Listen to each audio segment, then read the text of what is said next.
just about anything. You can find us everywhere using the hashtag Dabbling Dads. Thank you for listening. Hope you enjoyed.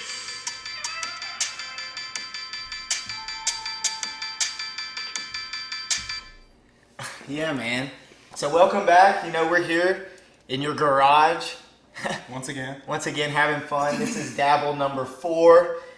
We always name them afterwards when we go back and look through them. But you know, you can find us anywhere at Dabbling Dads, hashtag Dabbling Dads. But man, you know, this is just like garage guy time right now.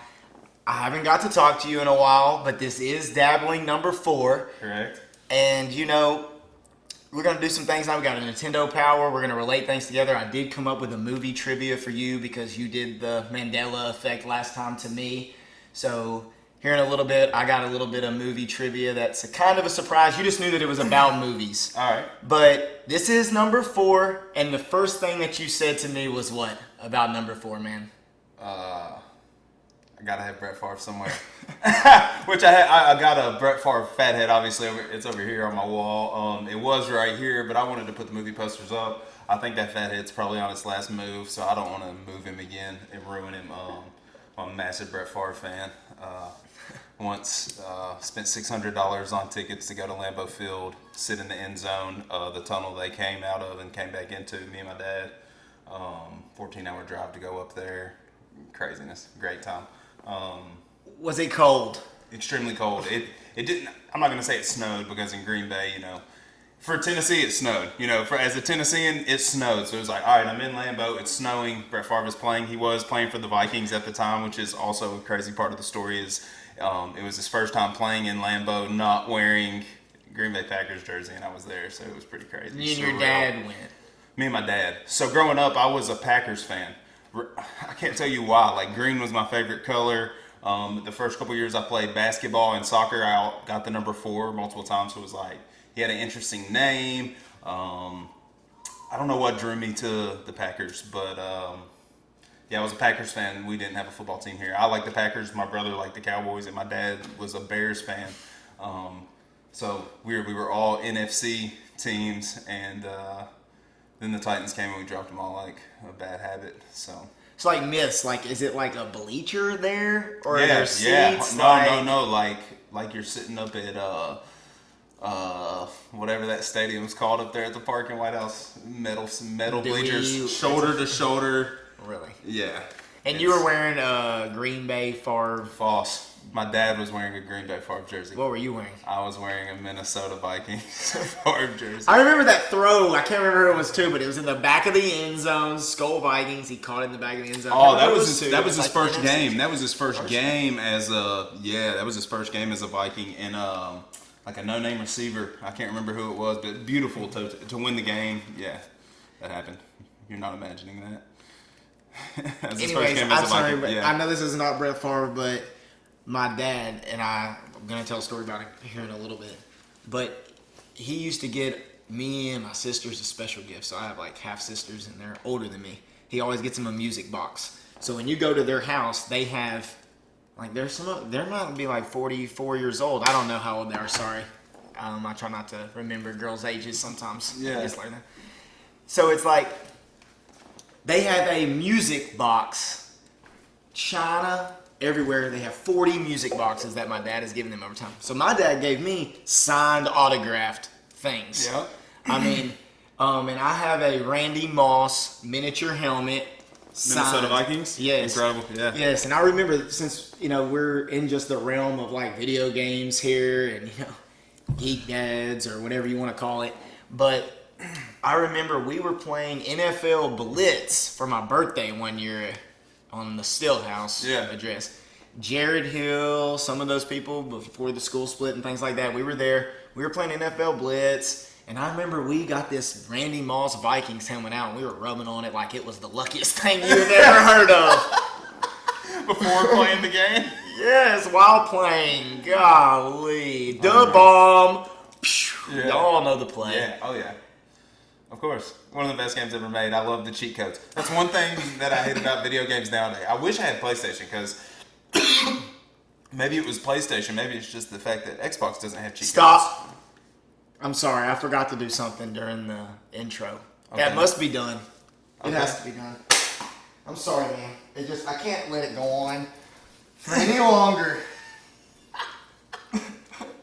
I'm sorry, man. All right. I have to. I know your wife said it can't be in your garage, but I just can't do it.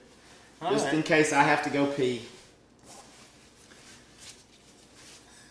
I think that's better. This guy. I think that's better. Funny. All right, man. I don't even Sorry. remember what I was saying. I don't know. I got like, you ever seen that, not the Harry Potter movie, but the other movie, Fantastic Beasts, I think's the name of it. Yeah, I've seen the first one. I went back and watched them. I thought they were good, but he like has a briefcase he keeps reaching into. Mm-hmm. That's what I have over here. Oh, great. But for now, it's the Florida Gators. Sorry. But anyways, what was I saying? We were talking about the Blitz, or the Bomb. We were talking about NFL Blitz. Yeah. So video games. I don't just know why for a they don't minute. have cheat codes anymore. Like I remember when the internet was like first.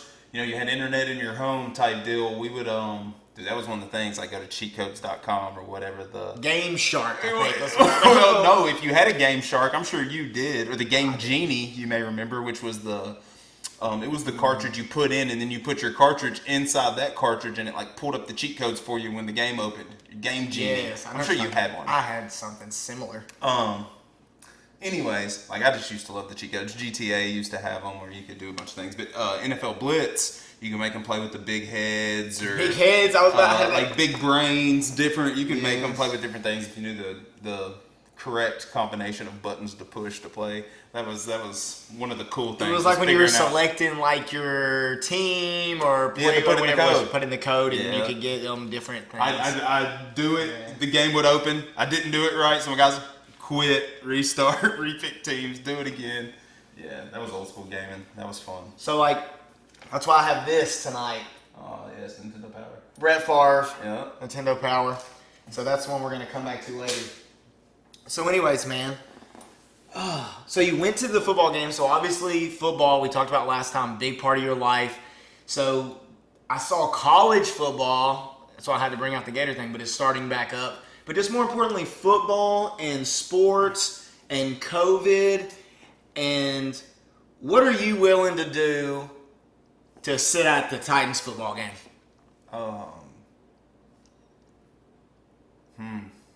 I mean, I'll wear a mask if they're gonna make me wear a mask. I'm loud, bro. You know me. I'm pretty loud. I wear that mask, but are they gonna walk around and monitor? Like, how are they gonna know if I just pull that thing right down here under my lip? I don't know. I don't see it being much different. It's all about money, and these owners want money, and they're gonna fill those seats any way they possibly can. So, Well, what if they take out half the seats and it's like 2 seats, and then they skip 2 seats, and then there's 2 more seats, and then they skip 2 seats, and some people just only season ticket holders keep their tickets, but no one else comes to the games. They just spread them out throughout the stadium. So my wife, she loves Fox News. Dana White, they've done fault. Stop. I'm gonna stop for a minute. Tell Emily to stop watching the news. Well, It's the worst thing you could possibly that's do. why I have Hulu Live, man. It's because so she can watch. That's a terrible But anyways, reason.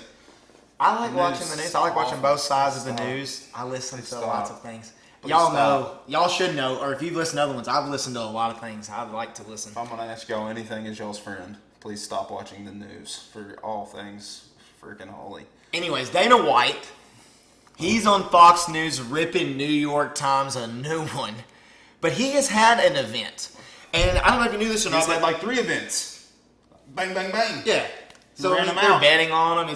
So anyway, I'm good at just pulling information. I'm listening to these people. So Joe Rogan, one of his podcasts, and we'll get to Joe in a little bit. Yeah. But I don't want to go there yet. But his podcast, he said he was going around, the newest one today, he was going around hugging people there, but they tested 1,100 people, and a fighter who thought he might have been positive or was around it was asymptomatic, and him and his corner people all tested, but 3 out of 1,100 were positive. And he said they had a bracelet on, and they were going around hugging each other. So, like, my question to you is like, yes, it would be like normal, but they all knew they all were tested. So, what he said on the news, Dana White said, was, we won't have a crowd again until there's a lick test. That's the first time I've heard of this. Where you have to lick something, it can tell you right then or there, positive or negative, do not have it, come on in here. Everyone in here is getting this done. That's what you agree when you go in there. If you fail it, you got to go. There's no, if you cause a scene, then you cause a scene. You got to risk that. That's what Dana White said on Fox News after ripping New York Times a new one. And like I said, so they gave 1,100 tests. So they dropped money for that to make sure their fighters and those people there, you know, to put on a show. Well, we've said it many times. The sports world, I think just the world in general is going to look very different when the dust settles after this. It's going to be a different world we live in.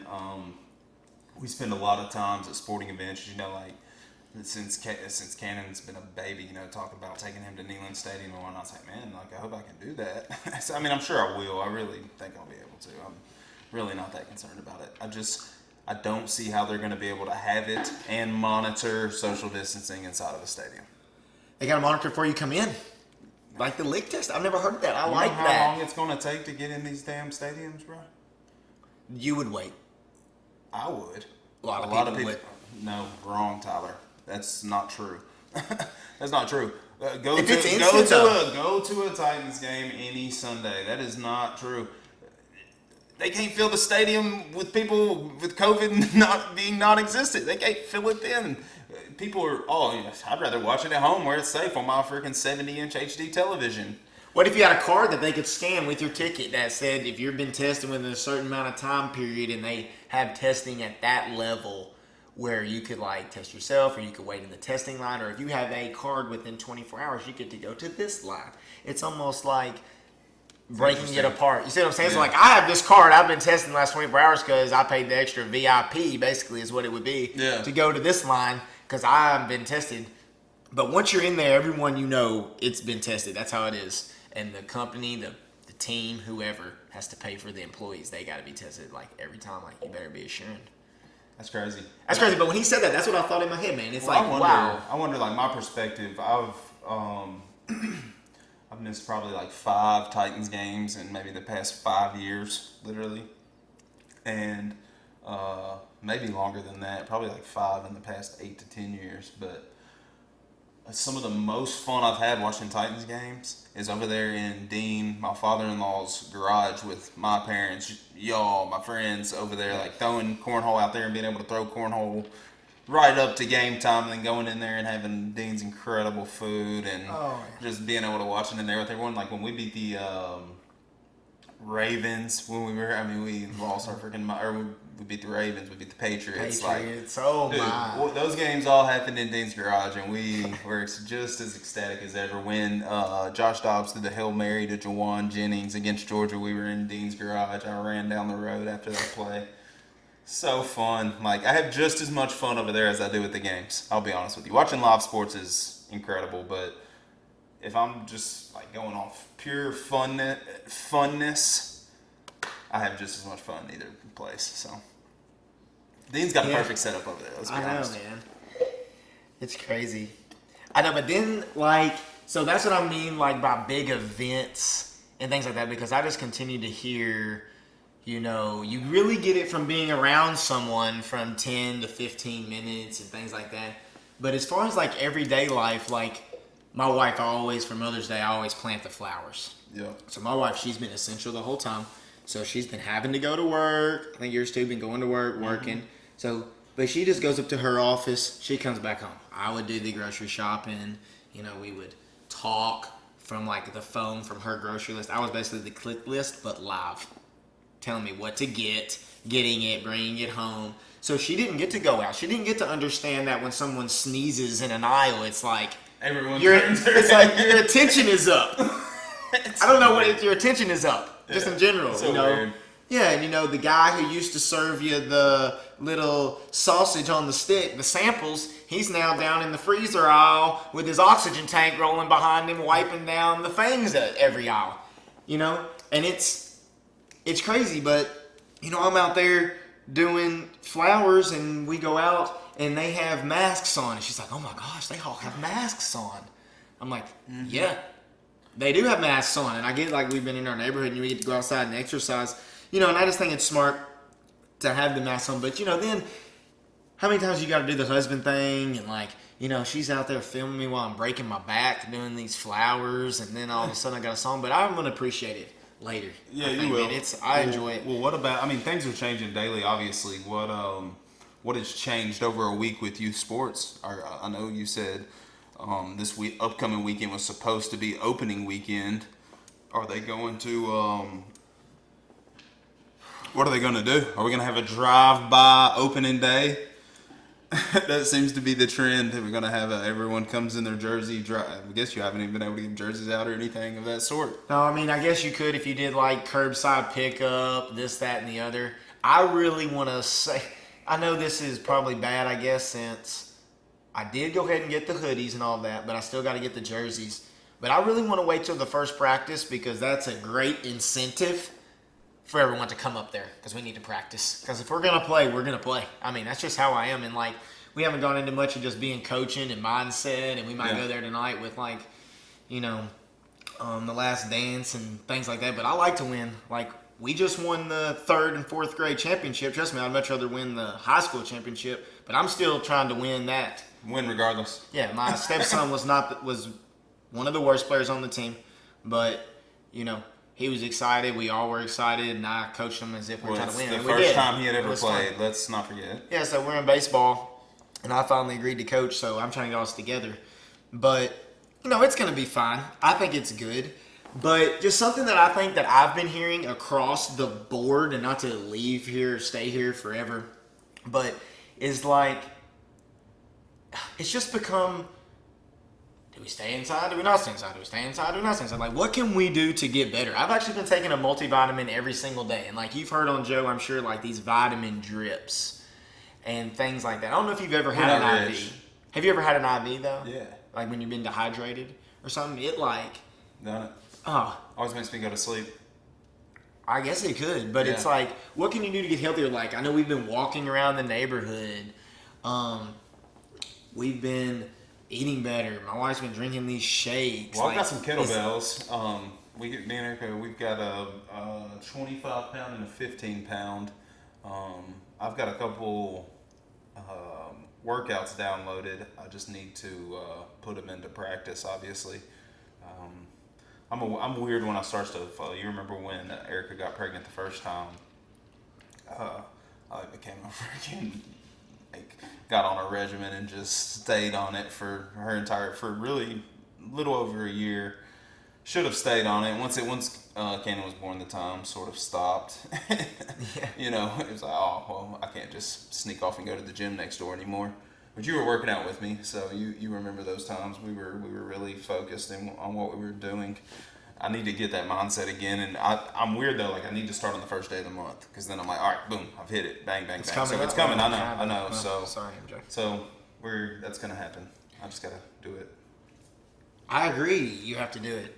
Like I don't mean to go into too sciencey, but like when he's talking about that NAD drip that he does, I heard this whole study about. Like the rats that they're training, that they do the studies on or whatever, they have what are called long telomeres, or it makes your cells last longer. It makes you younger for longer. And that's what this drip does. And it's supposed to take like all day, and he does it in 13 minutes with extreme pain. So it obviously must be beneficial in some way. But not to go into too much of that detail, I'm trying to be healthier. We really all should. I mean, let's be honest. We all should. I eat way too much fast food. I drink Cokes. I really should just cut all of that out, to be honest with you. That would be the smart thing to do, but it's just so good and addicting and hard to be disciplined. Honestly, it's pretty hard. I coach it. I feel like I coach it pretty well, but I'm sort of more of a do as I say, not as I do type situation because I'm in terrible shape. I was in good shape when I first started doing it, coaching thing. I was in really good shape, probably the best shape of my life. But nowadays, not so much. So, dude, I'm telling you, I've been listening. I just mean this seriously because, like you said, we all should be doing it. So my wife has me doing yoga, stretching, all that feels so much better. I feel like I'm sitting more straight up, even though I'm not right now. But like I feel like I should be sitting like this, which is goofy, but. It's like, I was listening. I've been on the podcast search, trying to get everything. Shephard. I don't know if you know him. Yeah, of course I know him. Without a Paddle. Employee of the Month. Oh, man. Yeah, I love that movie. Yeah. I guess he does a podcast with his wife. Um, Emily knew who she was. I still can't remember who she was. I'm not I'll going let to you say think it. about it. I But know anyways, who I think it is. But I'll let you keep thinking about it. Every time I say it out loud right off the bat, I've been wrong. Let me talk for a second. Please talk. I know I've been talking a lot, but I don't care. It's fine. So, I've been doing yoga with Adrian, which was 30 days, and then we started a new one. But he had an expert on his. It's called ArmChair Expert with Shephard. And he plays the dummy guy really good. Sort of, And he had this doctor on there who teaches at Yale, and she has the #1 Yale class in the whole. It's like the #1 class taken and desired by basically anyone. And it is on happiness. And basically they're saying this COVID could put you, waking up in the middle of the night, like you were saying earlier, and you could be feeling anxious or whatever, and you're in your sympathetic part of your brain, fight or flight. But just breathing, she explained you were running from an animal or something, when you escaped or you were hiding, you would automatically start breathing again. So I connected that with the yoga that we were doing, because our lives, and I don't mean this in any disrespectful way or anything, but our lives have kind of I've just started teaching from home and just kind of kept going. I know not everyone's like that, but I haven't felt that anxiousness. Is it just because I've been breathing and putting it in what's called my parasympathetic type of brain, which is my thinking brain, or am I in panic all the time? So you don't know how everyone's feeling, because some people are waking up. I mean, I've had anxiety for a while. Yeah. I know it, man. I lived in a constant state of it for a long time. And a lot of it is truly that, just your mind state. Man, once I realized all that is in your brain, your brain's a powerful thing, and at the end of the day, you have to understand that you have control of it. You have control of your brain. So I think a lot of that is, I think you understand that also. So you're not panicking because you haven't been given reason to panic yet. I mean, just to be frank, I think About panicking. So my dad is an older generation person. We told that on the last show. My dad's 75 years old, born in 1945. So he came over. First time I've seen him since any of it. My poor dad has been living with a mini fridge, like a dorm room, because his fridge went out. Oh, no. His fridge went out, and Lowe's, or I don't know who it is. I don't want to say who it was because I don't know exactly who it was. But they could only deliver and leave it at his doorstep. Really? Oh, yeah, you told me that. And he didn't want anyone to come up. I mean, we could have went over there, but he didn't want anyone to. Gosh. So he's been living out of a mini fridge for a month. Still has been. So anyway, so he came over, and, I got the new recorder or whatever. And I was like, you know what? I want to record you, Dad. Would you be willing to come on camera? He's like, I'd rather just do a recording if you want to do a recording. I was like, yeah. So he was like, how do you want to do it? And I was like, well, I don't want to spend all day. I want to break it down in the decades. You were born in 1945. Let's talk what you remember the 40s, 50s, 60s. Yeah. And then we'll stream it together or something that I can just keep. Yeah. You know what I'm saying? Because our kids, they can find some of our old stuff and watch these videos. Perfect. So I was asking him, I was like, so what was the last thing that you remember? Have you lived through this before?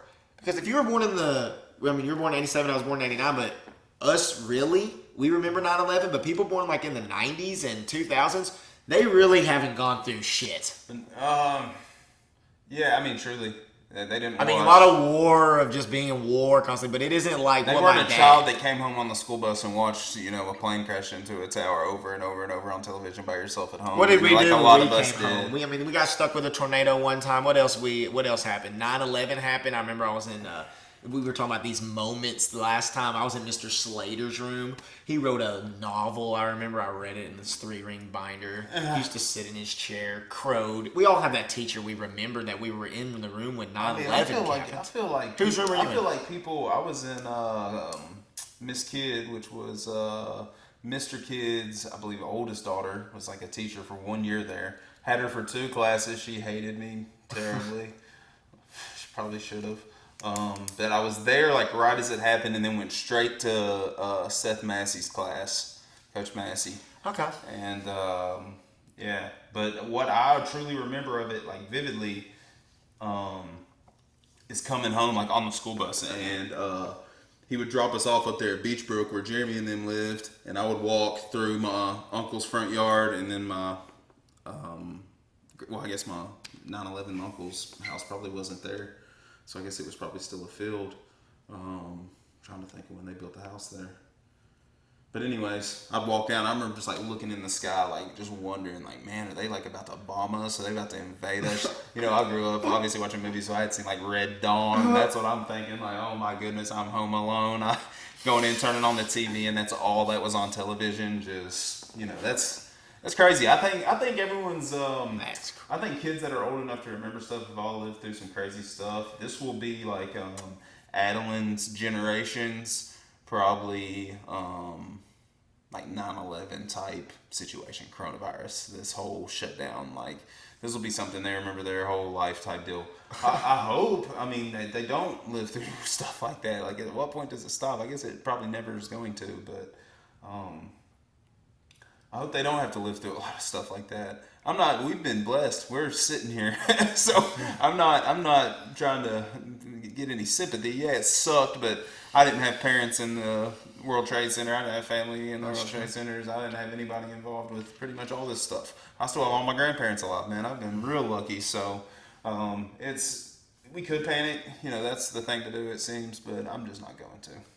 Man, that's crazy because today we went through like our little elementary school. We rode down the window. Emily rode in the back. We went down to the middle school, and the teachers were out there. The cheering. elementary school? The high school that I actually teach at went like viral. I know the kid who like got out of his car and hugged one of the teachers. Was that Pearl Cone? Yes, it was. That got up out of the sunroof? Yes. Dude, that almost brought a tear to my eye today watching that, him, man. Like, I wish I if could. you don't have kids that feel that way about you as an educator, man, like you're not doing your job. Like that lady's doing her job. I don't know who she is, but good on her. She won Teacher of the Year this year. I'm pretty sure the one that gets out and hugs, like, but you couldn't hug on the property. It's like it's a nonsense. But anyways, so like so that's kind of going on. So I had my dad over, right?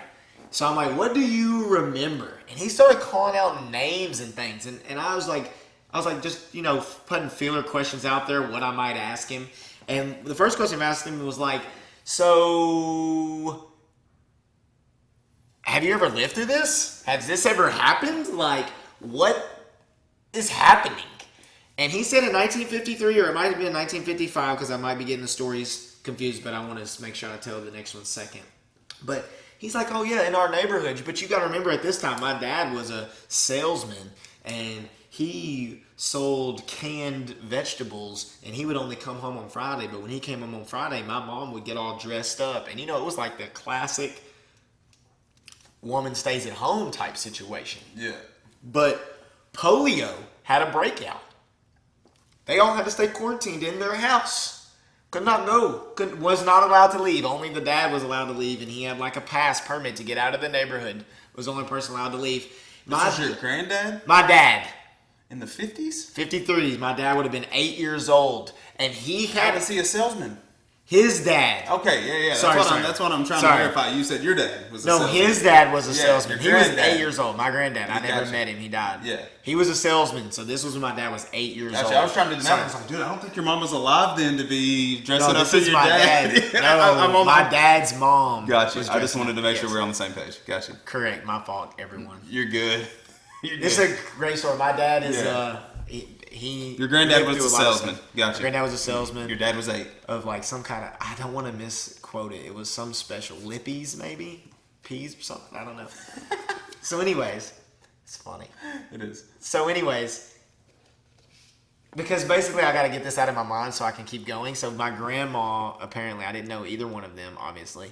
So my grandma, when she used to get mad at my dad's dad, she used to buy the competitor's peas. Really? And make him but leave the can out for him. like, fuck you, take this. I bought the competitor's peas. What do you think about that? That's funny. Oh, man. Anyways. So he got quarantined. They all got quarantined because he called this friend by name that my dad remembered from an 8-year-old. So I got to get in there and start recording him. He had an iron lung by dad's friend. So my dad would go to his friend's house and see him in an iron lung. Yeah, that's If crazy. you don't know what that is, that is like a ventilator, but you just laid in this tube, and it used pressure and volume that you learned in high school chemistry breathe. to make you breathe. Yeah. Because you have polio in the lungs. Most times it stays in the legs. So he got quarantined for that. So I was like, man. So I was like, man, maybe people are like seeking out their parents who are really like grandparents, and it's like this filing down, and that's why we all just kind of went in, because it has actually happened before, even though we haven't lived it.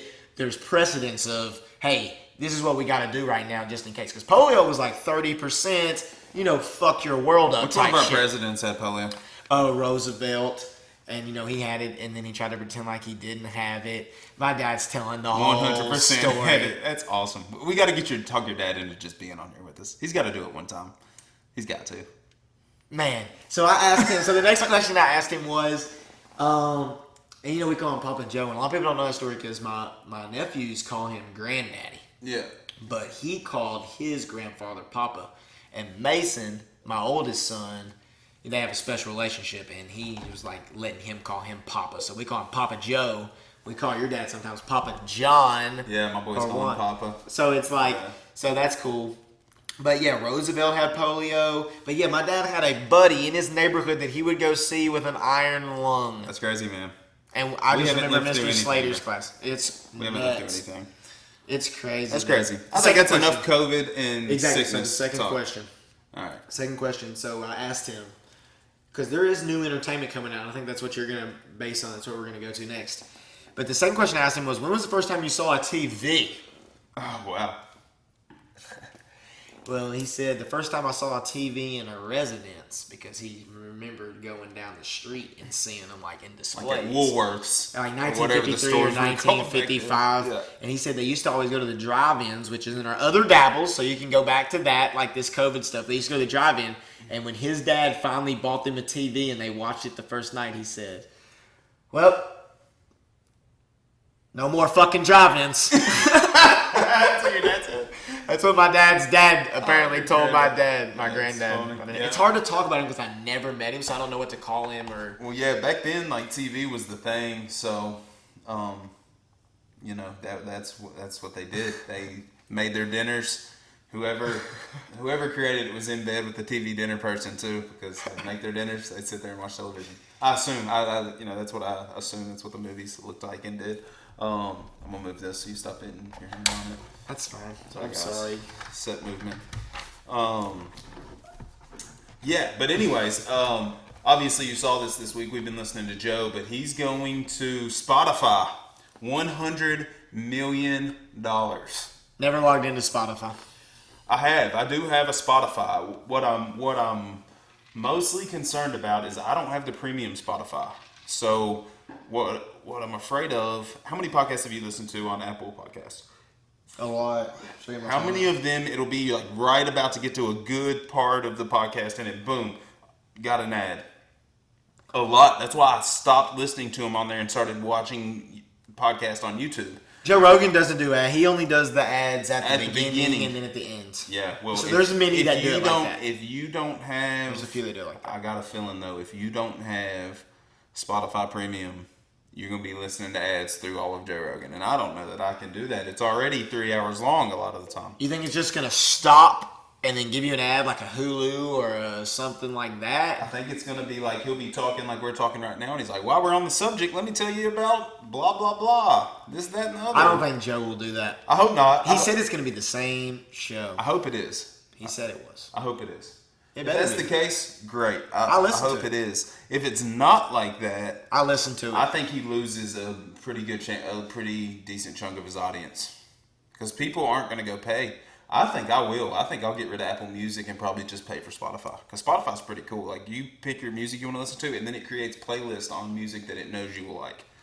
It's pretty cool. Andrew and them have that. Andrew and Leah have Spotify, the paid one. Yeah. Our Apple iTunes is shared like through the whole family type thing, and it's just one low rate. I think It's pretty good. ours like is also. I Spotify's think too. it's through our phone plan. It reminds me, I wasn't old enough, but I know the move happened, and I've been listening to a lot of podcasts. Yeah. I do. You're welcome. So I'm in that. Thank you.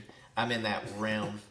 So next thing I need to do is upgrade my phone to get infinite data. Right now I have to sit at your house while my son is on his walk, I try to tempt him to stay here so I can pick up some Wi-Fi so my podcast downloads. He's sitting out on my front stoop there. Dude, because I got like the ancient plan. Start calling 4 you Stoop gigabytes. Kid? You won't believe 4 gigabytes a month is all I get. You're starting to look like Stoop Kid. You need to let me go get them clippers. My wife said it, but have I'm in the have grove. Dabbling haircut in here one night. Dabbling. I'll have you one of the nicest mullets you've ever seen. I want a mullet. Theo Vaughn. I like Theo Vaughn. Y'all should listen to Theo Vaughn. If you want like comedy and someone keeps it real, Theo Vaughn, man, I'll say him every He's time. one of the best mullets in the game, too, for sure. He was getting a haircut today, apparently. I listened to it. That's unfortunate. Can't stand it. Anyway, so Howard Stern made this move at one point in time, and he went to SXM, which I also have SXM, which I don't want to explain how much that is a month, but that gives me all the sports, all the fantasy.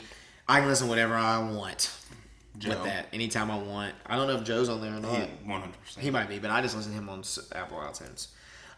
You watch him on YouTube. That's why we do a YouTube. We're pushing He's the not YouTube. going to be on YouTube anymore. Subscribe on the YouTube. No, because YouTube has these license things or whatever. But I truly think it comes down to they don't want him smoking blunts on YouTube. Truly, I think that's a lot of it. If you go watch his early ones, man, he was smoking a lot on camera, and I think they just don't want that. But, I just think he doesn't care. It was pretty cool because we talked about, I think, the very first podcast, Tony Hawk being on Steve-O. Was that our first one? Steve-O, yes. Tony Hawk was on there, the very first one. Well, he was on Joe this week. It was like an hour and 45 minutes, so not too long of one. But it was cool. Joe does it, like, it was cool hearing him on Steve-O. That was interesting to hear their conversation. But Joe is the best at just asking the right questions and getting them to talk about stuff that is just so Joe interesting. pushes them. He's great, man. He's so good at it. And they never, unless they're just like these dead set conspiracy people on there, a lot of them never push. They just answer the question. Like, I don't know how maybe it's just because he's so nice. I don't know. But he knows how to ask the question to get the answers. He knows. He knows how to build an argument too, though, and but the thing is, it's still his show, and he's the host. So he'll be like, I noticed it today. You probably haven't even touched the one he put out today. I haven't, but I listened to the whole thing. But he'll be like, whoa, let me stop you right there, because he doesn't want you to continue on a point if he doesn't understand where you are. Yeah. Because he wants to stop and be like, hey, this is a fundamental point between me and you. This is what I think. And then the guy's like, I agree with that. This is what I meant. So he like knows how to cut their ramble down a tangent that he's just doesn't care to hear, honestly. He does a good job of, making them talk about the opposite of what he believes or knows sometimes. He had a guy on there today that was a little bit different. But, he likes to stir the pot some, too, with these people. But, he believes in the Second Amendment, even though he's kind of liberal, you would say, and things like that. But, he's even saying, like... He respects Trump, though. He respects Trump. He thinks Biden's brain is gone. I don't want to go down that whole road. I don't think he thinks that. I think we all know that. I don't want to get too political on there. I don't want to lose anybody. But let's all be honest with ourselves as Americans. If you're voting for Joe Biden, your brain might be as deteriorated as his. Period. They need to just put someone else up there like Bernie or someone more respectable. Anyone. In my opinion. Someone respectable. I like Bernie. Anyways, so we were talking about Tony Hawk on there. So I'm going to go into what I want to say, if that's all right. So, because I'm trying to do a little bit more science-y things because, that is something I care about whenever I'm scrolling through or dabbling away. And it's like, people remember Tony Hawk for his video games, which you probably can touch on in a sec. And they know him for the loop. That's what I remember. Vert skating, 900, maybe the 900. I think they know him for the 900. The 900, but I remember him doing the loop. I remember his video game very well. The 900 for sure, you're right, verting. But... man, let me tell you what, he has always been like the nicest guy, but he said on there, they were talking about football and head injuries because he's been knocked out cold multiple times. And he said that he got tested for the CTE gene. Well, let me just touch. You just said Joe Rogan knows when to stop, so I'm going to stop you here to explain. So he was talking also when I sort of touched on this before. He was obviously a vert skater. Then street skating got very, very popular. Surfing in bowls, that type of stuff. And he talks about it on Joe, he learned how to ollie coming up out of the hole and then grab his board at like the top of his jump. Instead of these people are grabbing their board as soon as they come up off the lip. So he was getting much higher. So he was taking much worse falls than a lot of people were. So anyways, I just wanted to say that before that's why they got into this conversation, because I mean he was falling. Dude, apparently he like fell from the loop straight down, bang, on his head. Yeah, I've seen the video of it. Ow. Yeah, I bet that's a freaking nasty hurt. hit. Because they talked about it on Steve-O. I wish I had it 'Cause queued up Steve-O and I'd is a play it right crazy now. guy, Yeah, I wish Steve-O. yeah, very. He's gone back to every week. He was doing every other week, and it was everyone lost interest, I think. So now he's back to every week. We'll talk about that later. Well, I think he probably just realized immediately that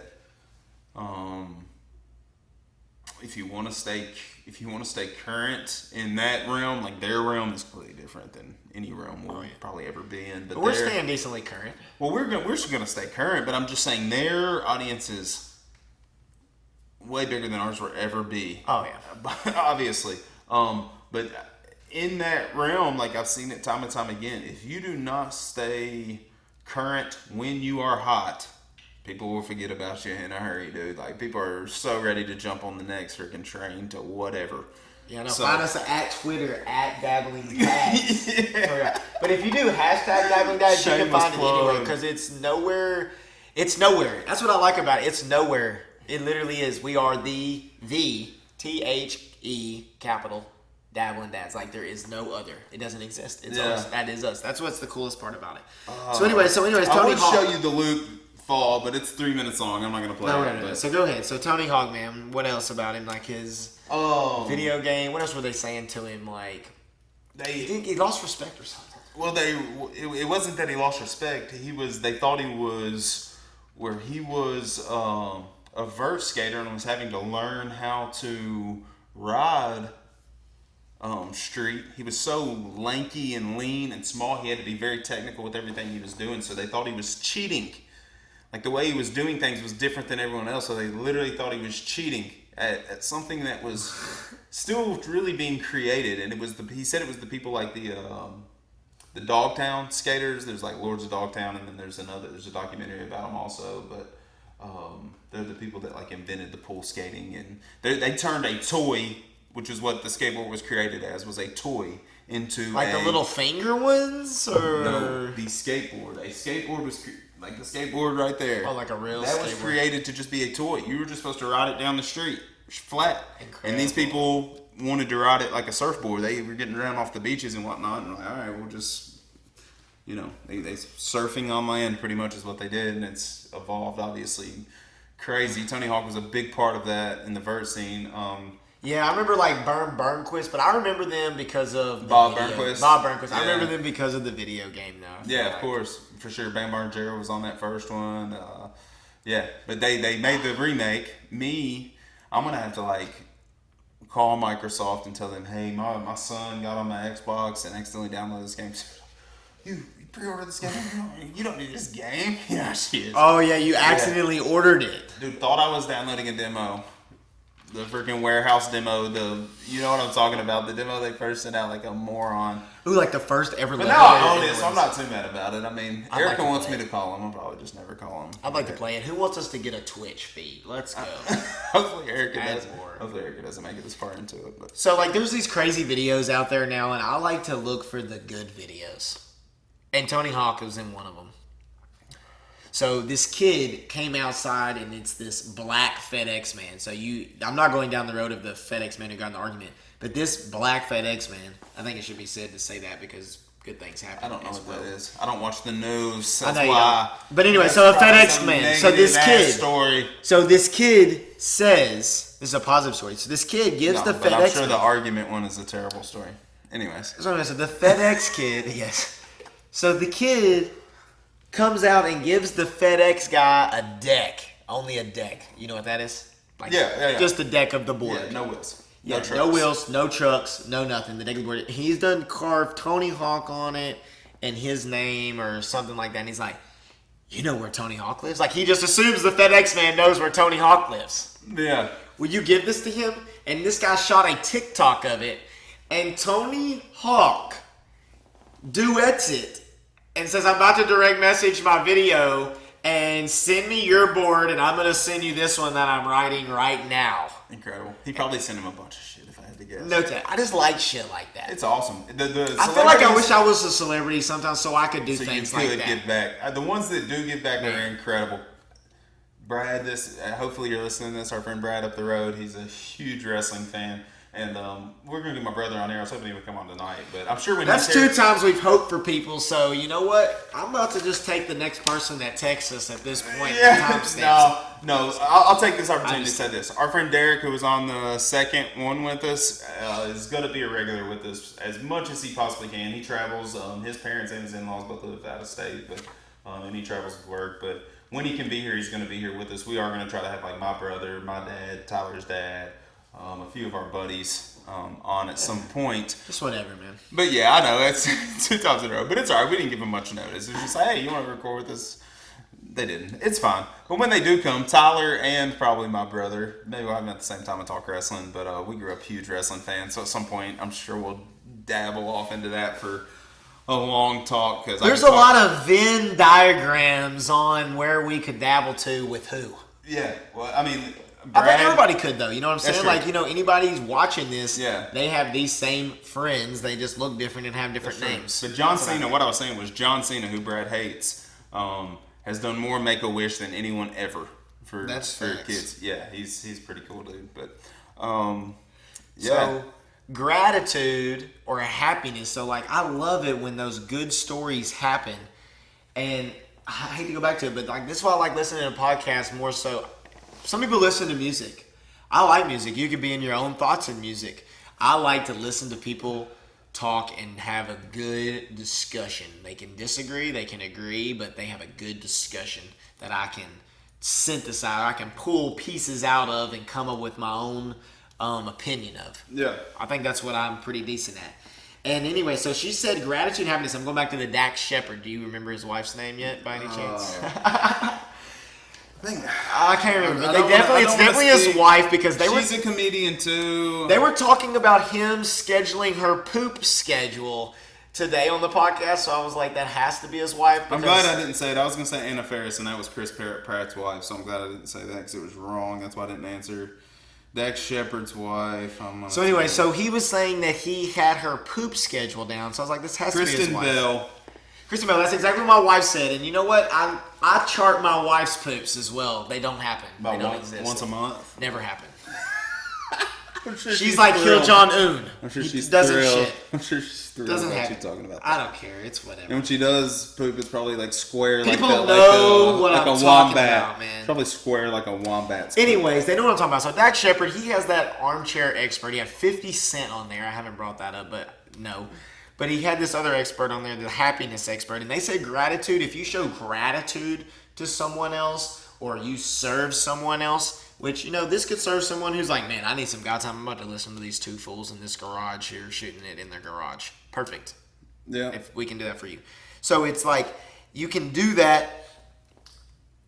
I've done forgot what I was talking about, man. Gratitude, yeah. They said up to 45 days. Yeah. 45 days. Man. 45 days, it can make you feel better about yourself. I don't mean to keep going down. Doing yoga for 45 days? No. Just showing gratitude, serving someone else, doing things like that. Instead of it being an external reward, it's an intrinsic reward. And she goes into grades, which really interested me, and I don't have to dive into that. And this is Kristen Bell and Dax Shepard's podcast? Yeah, they had a doctor on there who's a teacher at Yale, and she teaches this class on happiness, the psychology of happiness. Okay. So she's saying all of these things. And, it's like extrinsic and intrinsic. And grades actually started, dude, man, but grades actually started with a professor who only wanted to have the grades for himself. His name was Ezra Stiles. So it was for like his own study. His own study of who knew what. Yeah. Was this person absent? So he was just a professor running like an experiment. And he had these grades for himself. And it became like extrinsic and intrinsic rewards. Are these kids, why do they cheat? Because they only care about getting the grade. They don't care about the learning anymore. Yeah. So you got to like flip that somehow. And it has to be this intrinsic thing. And she related it to the COVID. And I don't want to go back to COVID, but something I love that she said that I quoted on here was happiness is a leaky tire. So you got to keep filling it up with the things that make you happy. I mean, it keeps leading. You can't just be like, oh, I achieved this, because that achievement and you getting that thing is only good for so long. You have to build it from like within. Yeah. To make it matter more to you. And she went into grades. Well, I mean, music gives me that for sure. I know you're not a huge music guy. It's like you like songs and you know the like beat and the groove of the song, but like you cannot remember lyrics. Like you just don't. That's not part of your way your brain is functioning. You remember listen them to enough. Yeah, listen exactly. over and over. Exactly. So I know a few songs though, like weird, like some old like songs. my music almost goes in time with my movies. Like a lot of the music I like listening to film scores and that type of stuff too. You know, I do like John Williams, and he's done every great film score ever freaking made. But is this the movie you went? What movie did you go see where they played it at the Nashville Symphony? that was the first Star Wars one with Derek and his wife Tiffany. Yeah, it was incredible. Yes, we all know Derek. Went for free. It was fun. Yes. But yeah, the music for me. But like I said, I don't want to keep going back to COVID either. I was supposed to see Tyler Childers and Sturgill Simpson tonight. Tonight? I'm glad I'm sitting here with you doing this, but that's where me and Drew were supposed to be tonight. Me and my brother-in-law were supposed to go see Tyler Childers and Sturgill. My one music recommendation I will give for the entire podcast: if you're not listening to Tyler Childers or Sturgill Simpson, what are you doing with your life? I don't know what I'm doing with my life, man. That's all. You don't listen to country music, so you would never like it. But if you're If you're a true Tennessean and you like country music, those two are the best in the game. That's all I gotta say. I'm gonna listen to Tyler Childers. A lot of people say Tyler Childers is great. He's good, one of the best songwriters. wonderful. He's one of the best songwriters of all. I like to all listen time. to it. He's really good, dude. I just gotta. The thing is, I gotta listen to new music by myself. Sometimes I gotta watch movies. You're like an By R&B myself. style guy though. Yeah, but it don't matter if they got good lyrics. I like that shit. Yeah, I hear you. I like the good stuff. I agree. I like with the you. real When stuff. I truly take in a movie, it's like either in a movie theater by myself or wake up before anyone wakes up in the house and watch one like on Sunday morning at 4 a.m. when If my it's father like just a wakes me good up. movie that you gotta Yes. watch and try to figure it Yes. out, like. I one time saw. Oh man, what is that? Hey, called? there's a series out called Mindhunters, Why You Think, but there's a movie with LL Cool J called Mindhunters, and it's these FBI I had it, agents but now on you the got me island. thinking Mindhunters And in it's my a brain. I was about to It's spit it out. incredible. Incredible movie, man. We're getting towards the movies now. Yeah, but anyways, fun. Gerard Butler, Jamie Foxx. God, I had it on the tip of my tongue. I know what you're talking about. Now all I It's the one where he can- now digs all out I of can the- think in my brain is freaking Mindhunters. Is it the one where he digs out of the jail, law-abiding citizen? Law-abiding citizen, 100%. I was I got you, bro. skipping Vol State one day. Skipping class. Was skipping my public speaking class. Oh, now you're talking on the camera. I could care less, bro. This happened when I was freaking 19 years old. Could care less. Anyways, was skipping Vol State. Was there by myself. Was like, I'm going across the street to the movie theater, so it was playing. So I didn't know any of the movies, but I saw this movie had Gerard Butler and Jamie Foxx in it. So I went and saw it, knew nothing about it, Very had never good. seen a trailer. And dude, it blew my mind. I was so entranced with that movie, dude. I was zoned in, watched it by myself, and that was like the time where it clicked. It was like, man, that's the way to watch a movie. Now, if you go see something, if you see it, it just grabs your attention, the actor in it or whatever, go see it by yourself. Go watch it. Really get drawn in. I love that. The how you can escape into that, man. It's movies, books, music, all that stuff is like an escape to me. I love it. Dude, I watch movies like my wife goes to bed at 10:30 every night. I better do whatever I gotta do by 10:30. But then it's my time. I watch movies during that time. It's crazy. Like last week, I said, go to Netflix, watch The Wrong Missy. Now it's blowed up this whole Yeah, week. I've watched it, and it is a pretty good. That girl goes for it. It's a pretty good Happy Madison film, which is Adam Sandler's production She goes company. for it though. The actress. Oh, yeah, she she's- fucking goes for it. Almost overacting goes for it, but it's funny. It's Once funny. again, Hulu Live last night watching Who Wants to Be a Millionaire. Weird as fuck. Empty arena. No one there. Who Wants to Be a Millionaire? Celebrities. She was on there, the last person. Crazy. It's just crazy how you very start smart, realizing man. things. She was in the last minute or two, so it was the first 100, 300 questions that like my son could answer. All right, speaking of that, I'm not asking if she's smart. The show you need to watch on Netflix is called Last Chance You. Oh, I can't believe I called it Second Chance You 3 times in the last podcast. Just had to say that. Anyways, we do listen to ourselves, because. yeah, that's the only way to get better. So are we gonna go ahead and go into the movies now? Because like I texted you, and I was like, so on Twitter and at Dabbling Dads, like I get immersed. Like I set out an hour every day that I'm going to just look through tweets and be immersed in our niche and come up with stuff like Dabble lists. Like I have a lot of Dabble lists, this, that, and the other. When you catch up on Netflix top 10 though, it's like, if Emily don't watch this with me, I'm not watching this. Yeah. So I play her the trailer. She's always like, I'd rather read my book. Perfect. That's fine. I'll watch something else.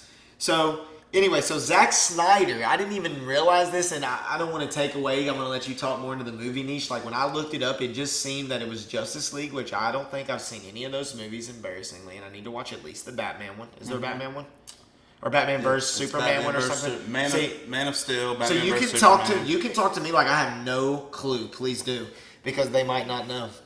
And basically, it seemed that he was the director. I didn't realize this, and we might go into more detail of this. Like, if you want to go into bewilderment, you can.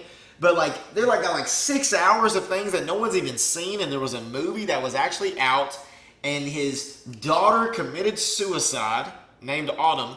His wife is also a director, and that's why he was like, just can't do it. And then they basically rushed the film out, and then now he has this property of his, I guess, that he's sold. It sounds like he sold it to HBO. He did he did 300. He did Watchmen. He did Superman. I think it was Man of Steel was the one he did. Okay, and then he did Batman vs Superman. Okay, I know that. And then he did Justice League. All right. So Justice League, I believe, is the one that he has 6 hours of edits on that he pretty much gave to they were trying to get it out to compete with Avengers, and Why would you try? I've never watched it to the end, Tyler. I've never watched Justice League to the end because it was awful. One of the worst. But 300's a good movie. 300's good. Watchmen is based after the graphic novel. It's different. That's with like the weird guy, and he's like becomes huge. Rorschach is the one that's different. The Rorschach test. I want to come back to this, so don't let me go too far on this. But I've taken the Rorschach test. Yeah. I have, where you have to do ink blots and you have to say what you've seen. I kept calling butterflies moths or butterflies. So if you're an expert on that, you can go ahead and comment down there about Rorschach test, because I have taken that test. So anyways, continue. So Zack Snyder and so he's apparently got like 6 hours. HBO. What's HBO's new thing? It's not called HBO Go anymore. Plus HBO Max. Something don't like have that. it. Whatever Too cheap. I'm the cheap mother. Yeah, but anyways, it's gonna go on there, and I think they're gonna do it in like a 3-part series, 3 2-hour parts. 6-part series. They're gonna do 1 hour a piece. I wish they wouldn't. I wish they would let them be 3 2-hour movies. Supposedly there is like bad guys that were filmed that are not even in the original. Sure. Have you seen the bad guys in the movie? Have you seen Justice League? No. Dude. About 20 minutes in, they got these terrible CG something flying through the air, and I turned it off. It's awful. It's awful. Does it look like Transformers? Can't or even something? watch it. Can't even watch it. It's terrible. Wonder Woman saved them for me. I went and saw it with Mike T. And Wonder Woman. And it saved sort of the DC for me a little bit. But Justice League sucks so bad, man. Aquaman, Are you gonna watch this? I don't have HBO, but I would like to watch it. Hopefully they'll put it like out on DVD. His director's gonna be sick. My dad just got a director's cut of The Warriors. He said it's awesome. I'm gonna borrow that from him. I remember playing that game. Might have been on the Xbox. The Warriors was on Played with the original Adrian Taylor. Xbox. So yeah, we might have to do something crazy because our Xbox buddy's 360. getting married and it's his bachelor party. We might just like roll guests in here and just have Next a weekend? question for a few of them. Have a Lake House podcast. Just roll them in here and that'd be the end of it. I don't know. Anyway, so that's the Zack Snyder thing. So there's nothing more than they did like $20 to $30 million. I thought it was weird that his daughter committed suicide. You know how old she was? Did you? I don't. Did you know that for us? I don't know anything about his personal life. I know that something His happened. wife. I'm guessing. I don't know his wife either, but I don't know what happened. I know they rushed that movie Dad, and it's awful. It's not good. Well, apparently she killed herself. The daughter did. They Okay. both were directors, and he was like, "I just can't do this right now." And then he supposedly, this is the last thing I'm gonna say about it They because just pieced it together. It sucked. he supposedly has never watched it. I don't blame him. It's He fucking said awful, based on Tyler. conversations with other people, it's nothing that he envisioned. I would hope not as a filmmaker. I saw the I'm gonna say Avatar it one 2 more poster. time. This is crazy, but I'm gonna say it one more time. looks good. Justice League is fucking awful, Tyler. well. Yeah. So I watched the new trailer for Tenet, and we talked about that on our first Dabble, because people were trying to go to defense for Robert Pattinson, which we talked on our third Dabble about Batman. Pattinson. Whatever. Yeah. No, I'm just saying. No, you Yeah. know. I'm Yeah. just, man. Yeah.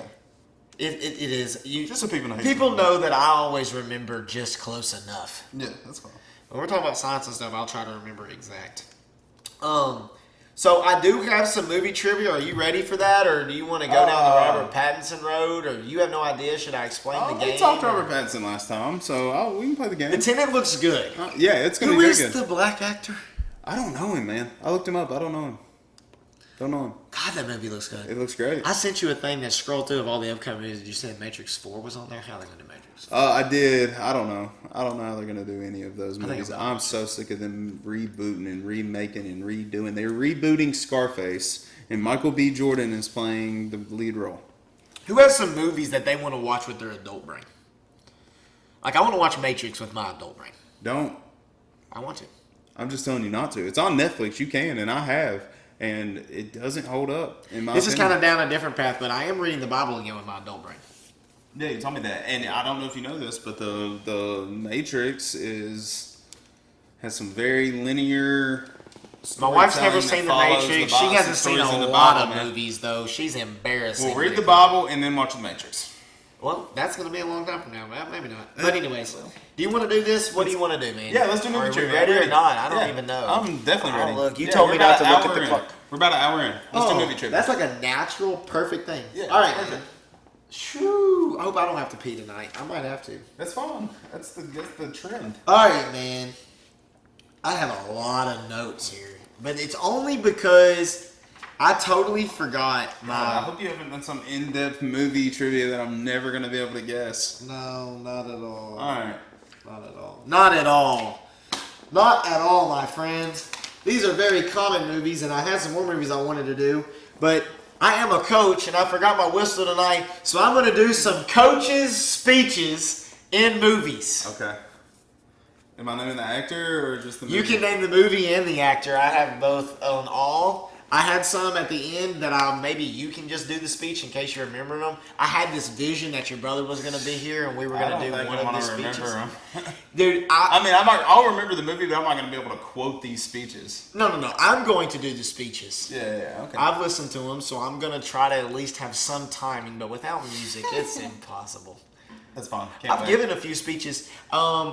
I gave a speech one time that a kid came up to me. It was for the semifinals. We were an underdog team, and I gave a speech one time, and it was like, close your eyes. It was a good speech, man. I really had them going, and I had a nice little slow clap at the end. It was exciting. We won. Nice little slow clap at the end. And we won the game. Yeah, I was Let's there. go. Come on. I was there, my guy. Hell yeah, we won that game. Anyways. That was a hell of a game. Anyways, so I do have them. I wanted to do more of them. I thought your brother was going to be here. I'm glad I didn't write down the next one because I thought it could have been an incredible YouTube moment. But he's not here. But we'll still go over that one at the end. But you got to pick a number 1 through 5, my guy. I'm going to go with number 4. Number 4. God, everyone. guy here. In case God, I know you love this movie too. Okay. I hope you're going to set me up for failure. Hold on, man. I gotta get focused. Like, I once was gonna do this song called "Sammy, I Like It" in the 7th grade, and I could lip sync the crap out of it. But I gotta get my heart in, and I gotta really get into this character here. I didn't want to do this one first. I really wanted to do this one. I should It's have. unfortunate. I guessed it. Make sure you do number 4. Let's keep it. I should have keep done it number fair. 4. I will do number 4. Let's do it. All right, here we go. That's part of it. That's not just my breath is part of it. Here we go. We ready now? We ready? 50,000 men died right here on this field, Remember the Titans. fighting the same fight that we are still fighting amongst ourselves. Herman Boone, played by Denzel Washington. Remember the Titans, made by Disney. Next. Let's go. Today, this green field right here, painted red, bubbling with blood of young boys, Yeah, that's my favorite sports movie. smoke and hot lead going through their bodies. All right, so can I at least go to my favorite part since I'm a coach? And you Yeah, got it please so do. Quick? God, you're Oh, supposed to that's let my me favorite finish, sports man. movie of all time. I know, I knew that as soon as you said it. You listen and take a lesson from the dead. If we don't come together right now on this hollow ground, we too will be destroyed, just like they are. I don't care if you like each other or not. You will respect each other. And maybe, just maybe, we will learn to play this game like men. Hell yeah, That's man. great. I like that. Giving me goosebumps in here. All right, man. So this is a fun game, right? So you're probably gonna get them all so quick. Were I they made them too Gettysburg? easy. Were they Gettysburg when you? Yeah, they were at Gettysburg Address right there. I remember my dad one time bought me these history books, and they were like the Nintendo Powers, and they had the little things on the ends. It had like the Gettysburg 7 score and 40 years ago. That's all I remember. 4 scores. I had to diagram that 7 shit score. I had to diagram that shit in Mr. Kid's class. You already brought up. You quite literally don't remember it at all. I know the first whatever sentence it fucking was. God. 7 score 4 years ago. Whatever you just said. That's so funny. Anyways, do I get to pick the next number too, or you 1 just through call? 5. You get to pick, man. All right, I'm gonna go with number 3 for Dale Earnhardt.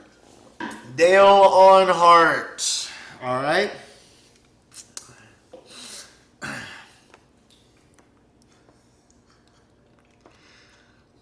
There's a tradition in tournament play.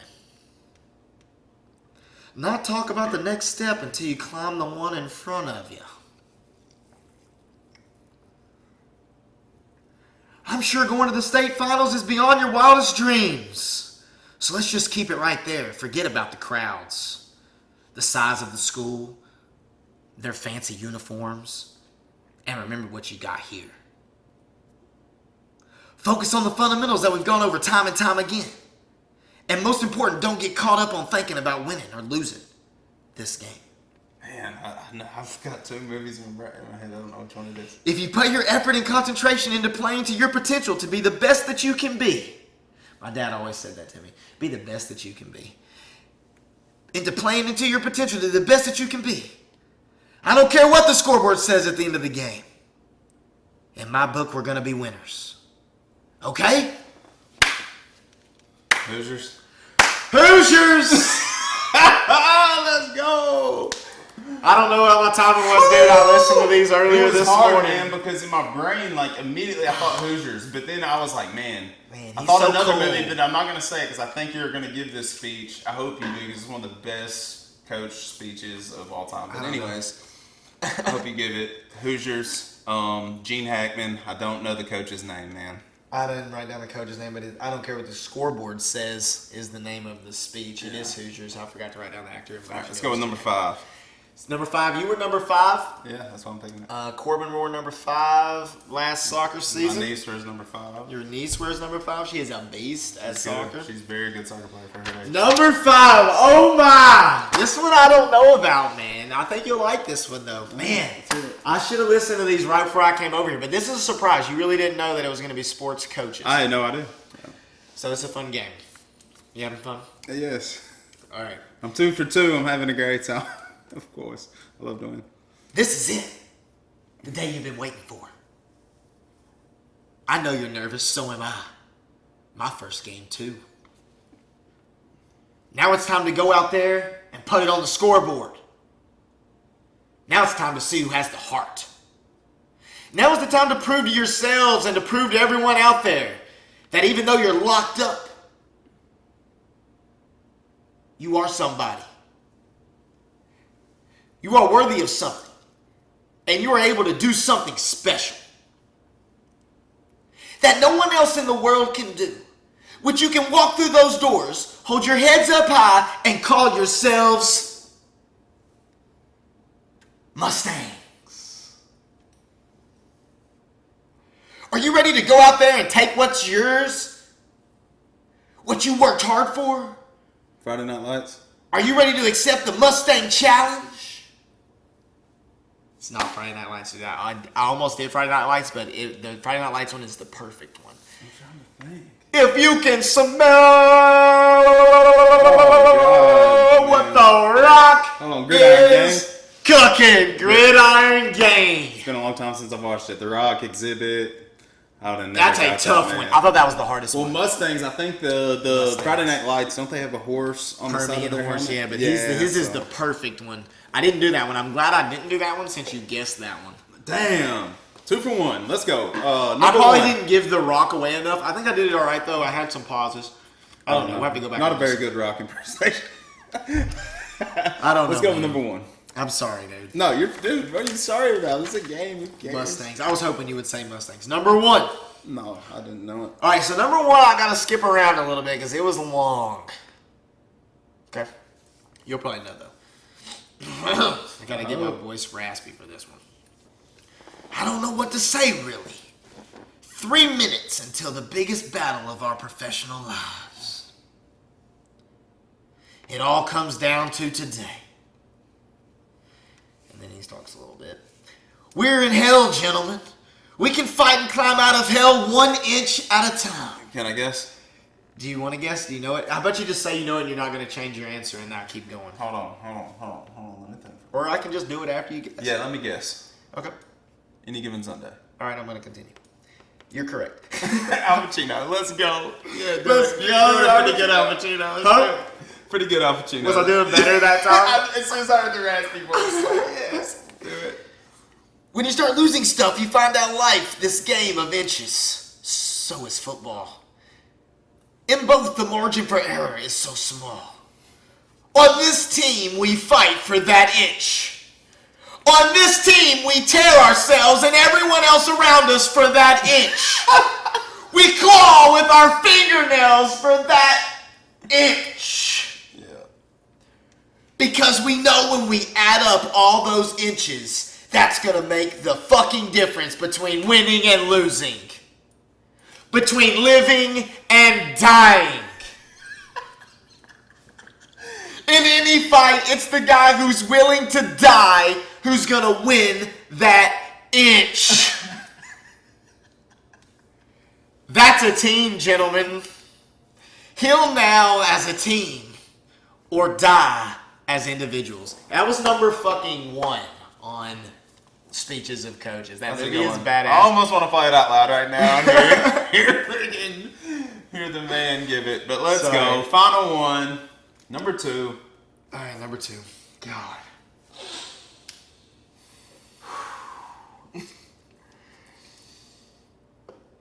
Great moments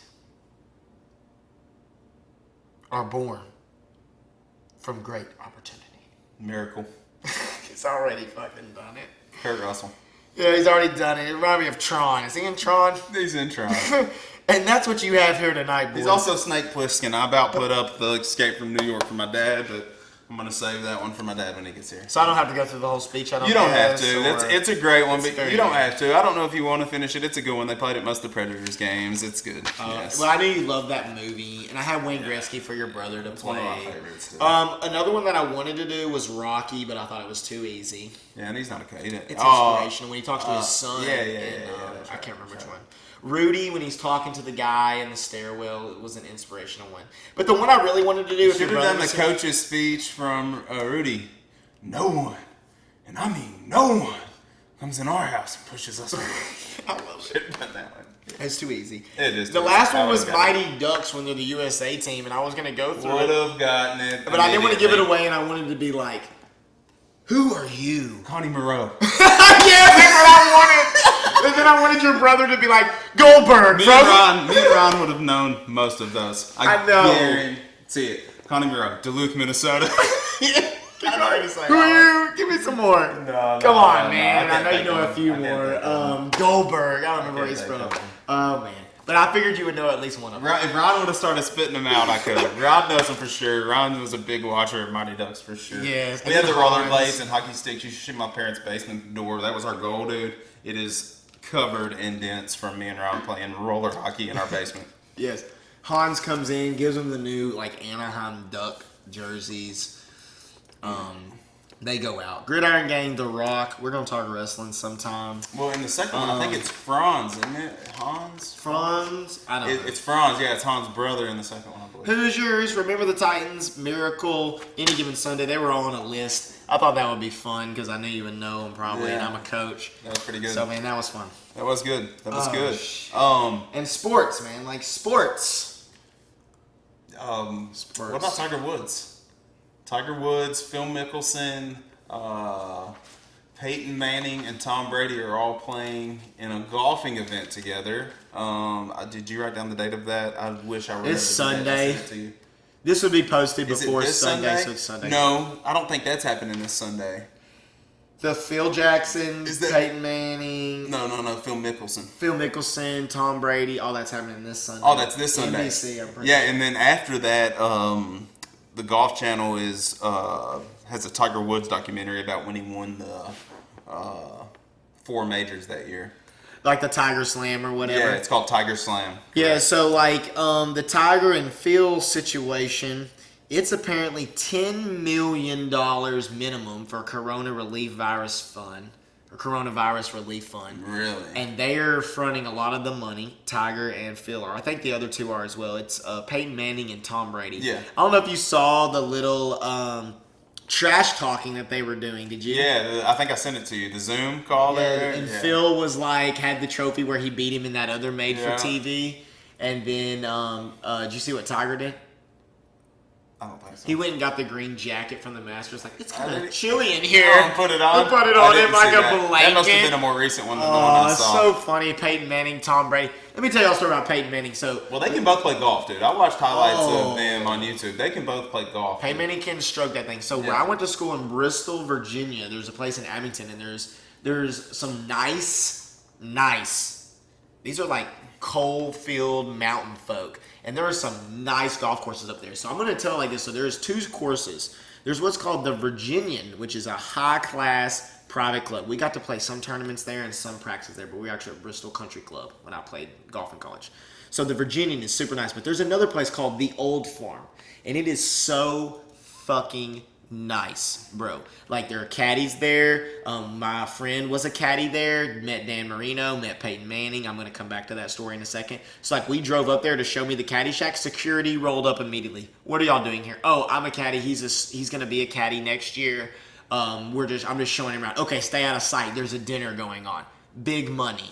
Deion Sanders had to sit in the parking lot waiting for a member type shit.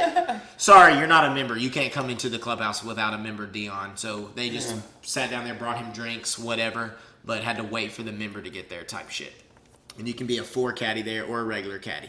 So anyways, this guy who created the Old Farm, they have a huge tournament there. And I can't remember, it's like a Civil War themed or something like that. And Peyton Manning always comes. And his helicopter used to fly in and land at like a church that was an affiliate of the school that I was at. But he would go over there. And apparently this golf course has a 19th hole. And the guy's name is McLaughlin.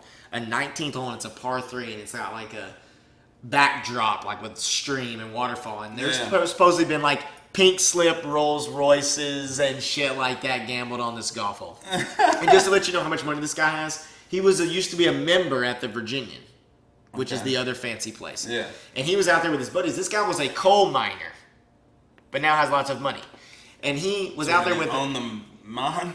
basically, I guess, Yeah. the property, I guess, or whatever. And he had like a T-shirt on there, like, you have to have a collared shirt to be out here. And he said, nah, these guys with me don't have to have collared shirts.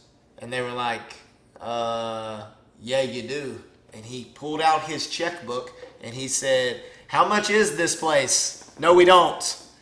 And they said, they went and got the other owner, apparently, of the Virginian, came out there and said, not for sale. He said, okay, built the Old Farm, which is where they fly in these celebrities and have this big-ass golf tournament. Yeah. And, like, it's like in the middle of nowhere. Because he wanted to be able to wear whatever he wanted on the golf course. Correct. Incredible. It is unbelievable. So, like, It's called they having do too all much this. money. Yes. So, going back to Peyton Manning, he can play golf. It's going to be, I will watch it. I will try to watch it. There's a, I think the Golf Channel put it out, but they have like where the, where they were playing like in these pro-ams, I guess, or not the pro-ams, what do they call it, where the celebrity like teams up with Pro-ams, probably, yeah. They team up with, they play like a scramble sort of. I don't know if they play best ball or not. When they team up with Tony Romo plays in them, they team up with the actual that's pro pro-am. golfer. Okay. Yeah. But yeah, highlights from that, and they can play, man. They hit the ball well. Dude, Peyton Manning, he's so tall and huge. You don't realize how big some of those guys, but you don't realize how big NBA players are. They're even bigger. That's true. But you could tell when you saw Mike Jordan, which we're about to get into that. But Yeah. when you saw Mike Jordan hitting the clubs on the golf course, or any of those huge guys like using small clubs, it's crazy. Like bent all the way over. It's like they're standing like this. out now there. they like It's make huge. their clubs better. Yeah, though. yeah. Oh, it's just But changed. man, it'll be worth it. Like I remember back in the day when David Duvall was actually good at golf, and they used to do a made-for-TV back then. Whenever we used to be younger, I don't know if you watched that or not, but you probably played Tiger. Yeah, For yeah, for N64. sure. And He it was on there. awesome. Duval was on there. I think he was on No, there. I, was just I saying, think that's the around only same actual time. golfer on that game was Tiger Woods. As you could play you as had all those little young power-ups. Tiger and like teenage Tiger and then adult Tiger, pro Tiger. But yeah, that's going to be pretty cool. I don't have the golf channel obviously, but I'm sure I'll figure out a way to watch it. Yep. So do you want to just go into that was fun, the movie thing, coaches. Yeah. You want to go into like we can go right into the middle. Like that was talking about golf. Do We you can want go to do into that Nintendo Power before we go into the Last Dance, or do you want to do the Nintendo Power last? No, let's just go ahead and do the Last Dance, man. Okay, so we sort of talked about the Last Dance when Derek was here. We dabbled off into more, talking about who was the greatest player and that type of stuff, and didn't really dig into the actual documentary for what it was. I've put a few notes down. Tyler has sort of done better than me. I've still been working every day, but I'm hoping he can sort of help us. I think he has sort of a brief overview of the episodes, and he can help guide us through this here. But we're sort of going to just go through it, talk about how we felt. Once again, I am going to have to use the restroom. I hate to say it, man, but I got to do it. My wife's going to kill me again. She told me not to do this. I've got to. Well, what do you want me to do, man? So I'm gonna let you go through episode 1, 2, 3. I'm gonna let you sort of break down the episodes, and I promise you I'll be back in time of. Well, I wanted you to talk about the Jerry Krause and all that part, but Yeah. I'm gonna be back in time to talk about that, but I'm just saying, read your pee too.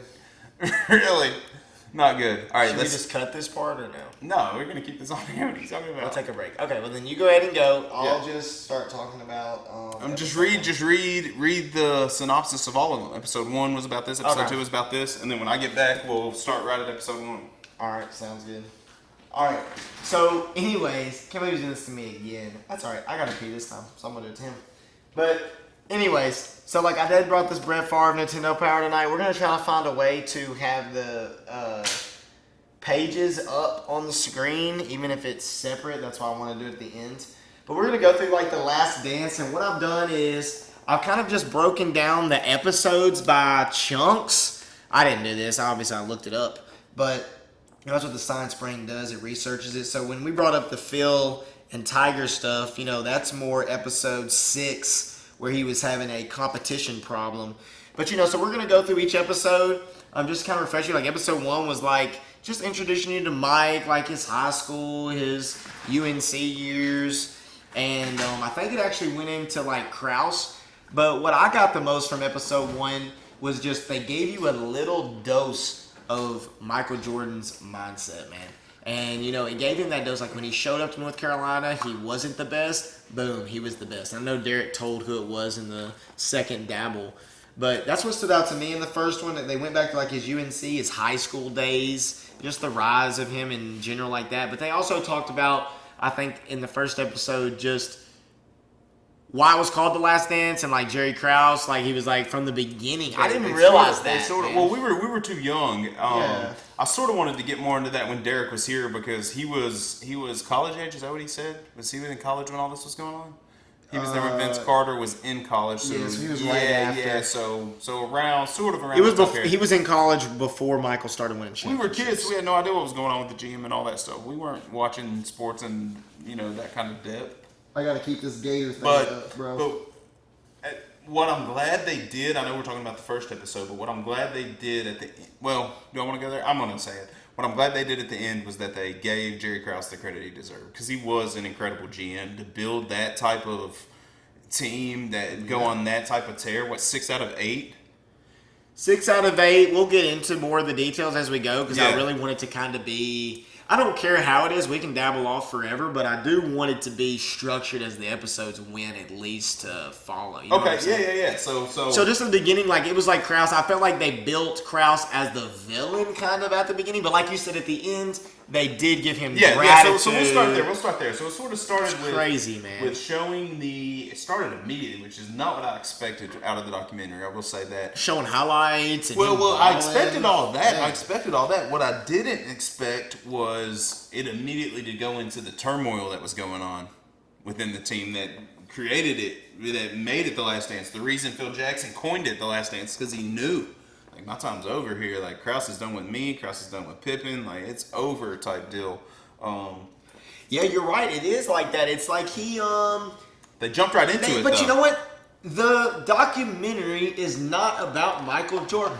The documentary is about the Last 98 Dance. season and what built up to that. Sorry that Michael Jordan was an important piece of that whole And he produced it. He helped thing. produce that thing, Who? did he not? Did Mike? I think Michael was the one He who probably- helped put I this mean, thing out yeah. and do all that. Yeah. I mean, I think it was about Michael Jordan, but it was also about the Yeah, it team. was And about we'll get the to that team. when we get to that. Yeah, episode. yeah, But each man, episode was I thought different, they but- broke it down greatly, and then they started introducing him in high school, and like he became the best.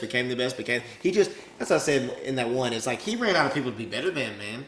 I saw a minute clip. Oh, we're talking about that, but I'm talking about like in the Krause reign. Like I'm talking about. Oh, yeah. I know we're gonna get into Michael Jordan because there's a whole episode about what kind of player he was. But right at the beginning of the documentary, they like dove into the turmoil with Jerry Krause and Phil Jackson, and him pretty much telling Phil Jackson like, we're not gonna have this player back and this player back and this player back. And Phil Jackson pretty much told him, I don't want to coach a rebuild. Like I'm not gonna coach. I don't want to coach a bad team type deal. So that's like how they started it. That's not what I was. When I was expecting The Last Dance, I was expecting like, man, it's gonna be badass. You're gonna be all behind the scenes. We're gonna get to see all this cool stuff. And then immediately it's like, oh shit, there was turmoil going on behind the scenes. I had no idea. I know Like, there's a lot of things I learned from Yes, this yeah. as we went. It's like who was the best players at that time? Like this was at the end of Magic. Isaiah Thomas was obviously nearing the end-ish. Mm-hmm. We'll get to more of those players. Patrick Ewing. So is that enough about episode 1? You feel good about that, or just Yeah, I Krause think in it sort of general? presented the turmoil.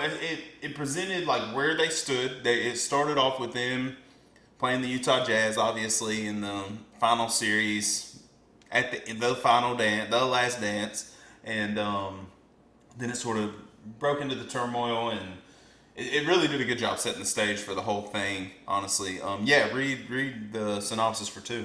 So 2 was just the second fiddle. This was Scottie Pippen's episode. Yeah. So I didn't know a lot of things that went on with Scottie Pippen, and we might bring him up later when we're talking about some of the later episodes. But just like the contract disputes, like the bad blood almost seemed to actually begin. Well, there's 2 things. We'll talk about it later. But as far as Scottie Pippen goes, him and Krause had bad blood really before maybe anyone. Yeah, they did. They did. I wrote right here Krause, and then Pippen, and then Phil Jackson, because I agree with you. I think that's where it started, was with Scottie Pippen. And once they realized that Scottie was going to be gone, I think Krause realized, well, God, if I don't keep Scottie, I really can't afford the value of Kerr or Rodman or Jordan. But where did that bad blood come from? I was trying to figure it out. They talked about it. He had little man syndrome, dude. Yeah. Krause had little man syndrome. He wanted to be the cool guy with them. You know, he manipulated his way into that job. He manipulated it. He would just set up a meeting with the owner of the team. It was like, I want to be the GM. And he said, all right, you can be the GM. That's how he got that job.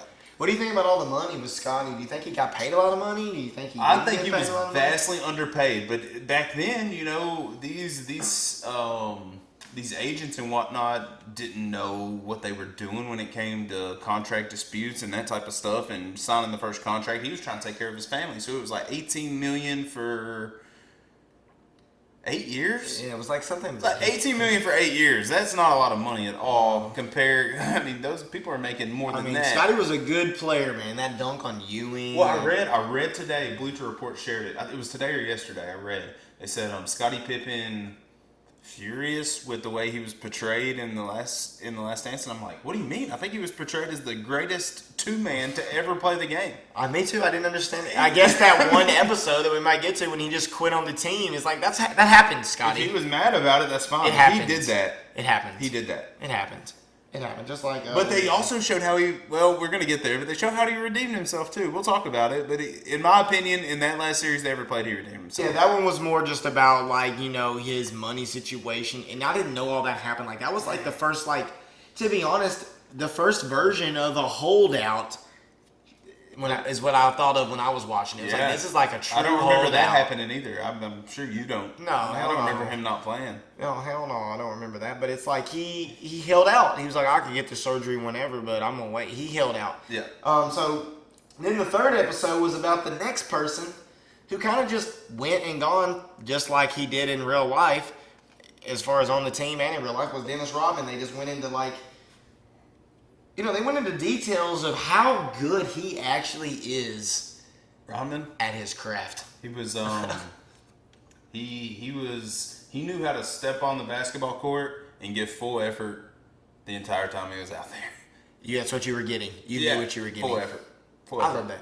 Coach Mathis, who used to coach me in high school, he used to always say, if you give me what you can give me and you give it to me every time, I'd rather have you than somebody who can give me like 30 points, 10 points. He's going to give you his maximum effort, rebound. Every time. Dude, he was going into detail and shit, though. Like, if it comes with this spin off of this, it makes this sound. Was this episode 2 when he was talking about this? Yeah, this is the episode 3 when he was Come off this listening way? to his episode. Here. Oh, we're to 3. We're to 3. Okay. Yeah, we're on 3 now. I was going to Dennis Rodman. Sorry, It's all melding. I didn't hear the transition. Which we wanted to flow, my fault. But yeah, so he just understood his role, how to rebound. Later episode, we'll talk about Steve Kerr. He understood his role. Yeah. So which goes back to the next episode. And which is Phil Dennis's Jackson. upbringing is what was crazy. He was homeless like at a young age as a high schooler. This dude's homeless. A white family took him in, let him live there. Started playing basketball late in life, like sort of similar to the Jahlil Okafor. No, not Jahlil Okafor. Who am I thinking of? Dude plays for the Sixers right now.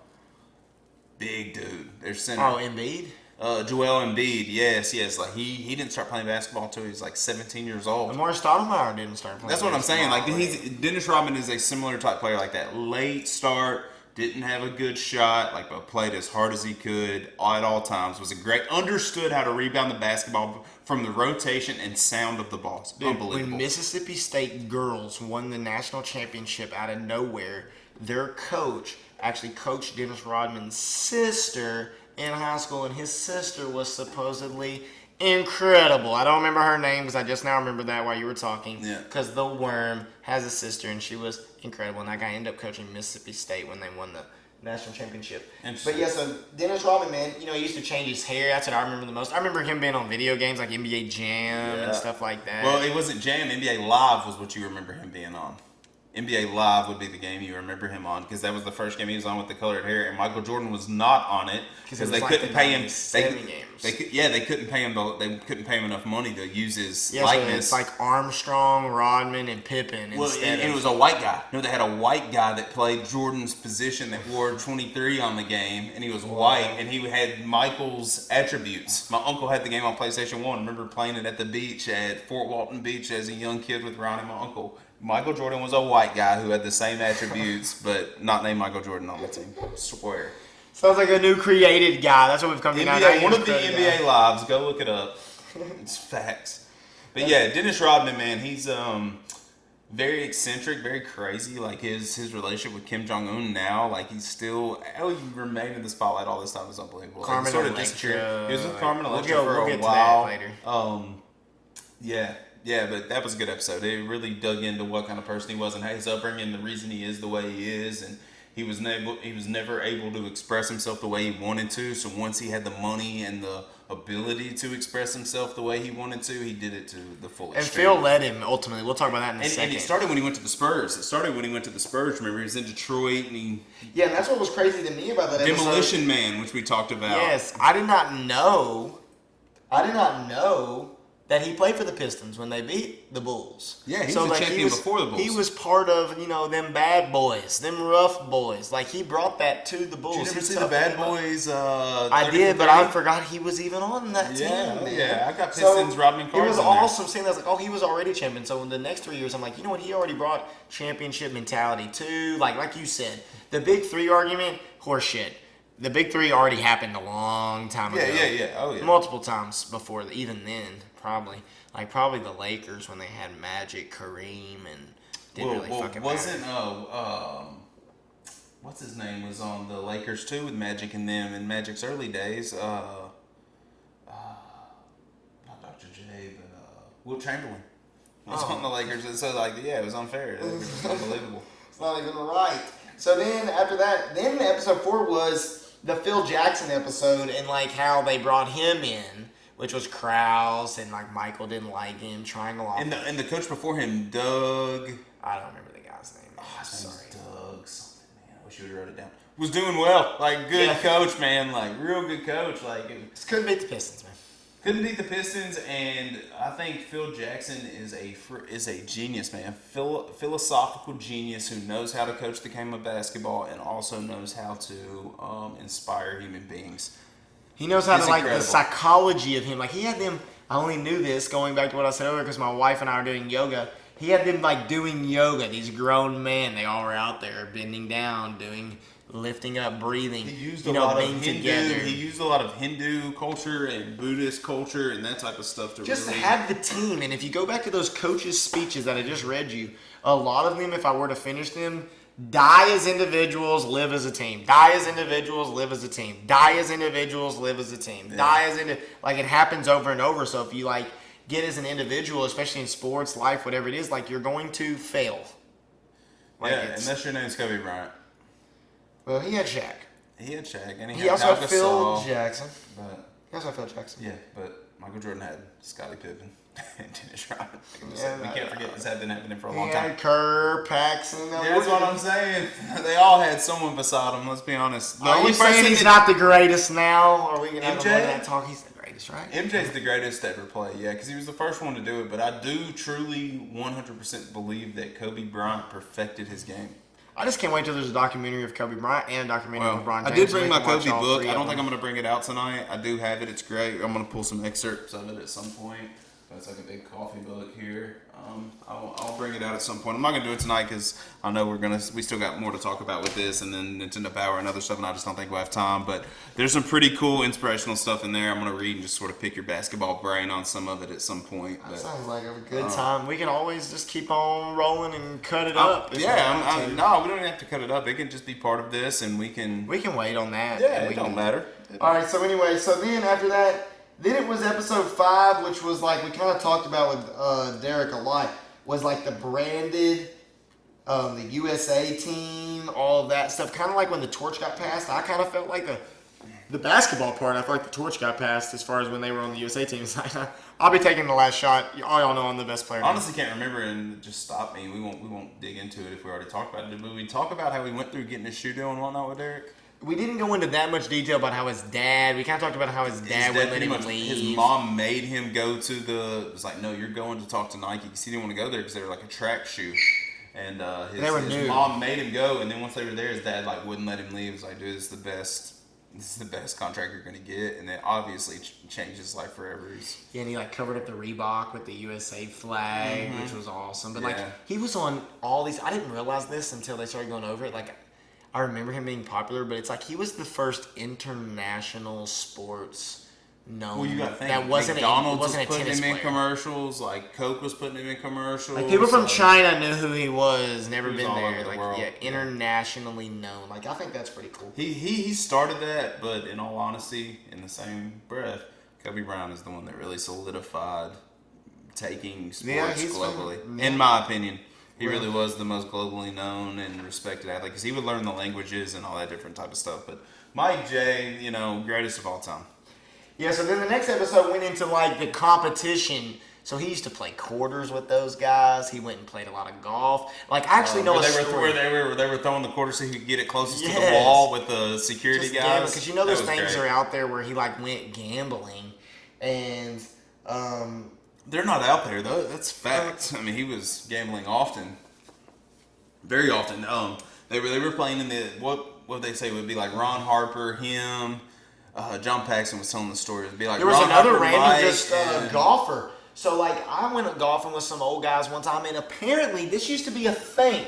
So when you were rich, you used to have a golfer, kind of like just if you used to have a fighter, or you know. But there wasn't a golfer on the team playing poker with them, though. No, not on the team playing. I'm What talking about saying when they is- were playing poker on the team playing is what I was getting but into. in that episode, he apparently owed someone money that he lost money to in golf. So what I'm telling you is I found out. Well, I know we're gonna get there. I'm building into that. Let's talk about what? gambling on the plane first.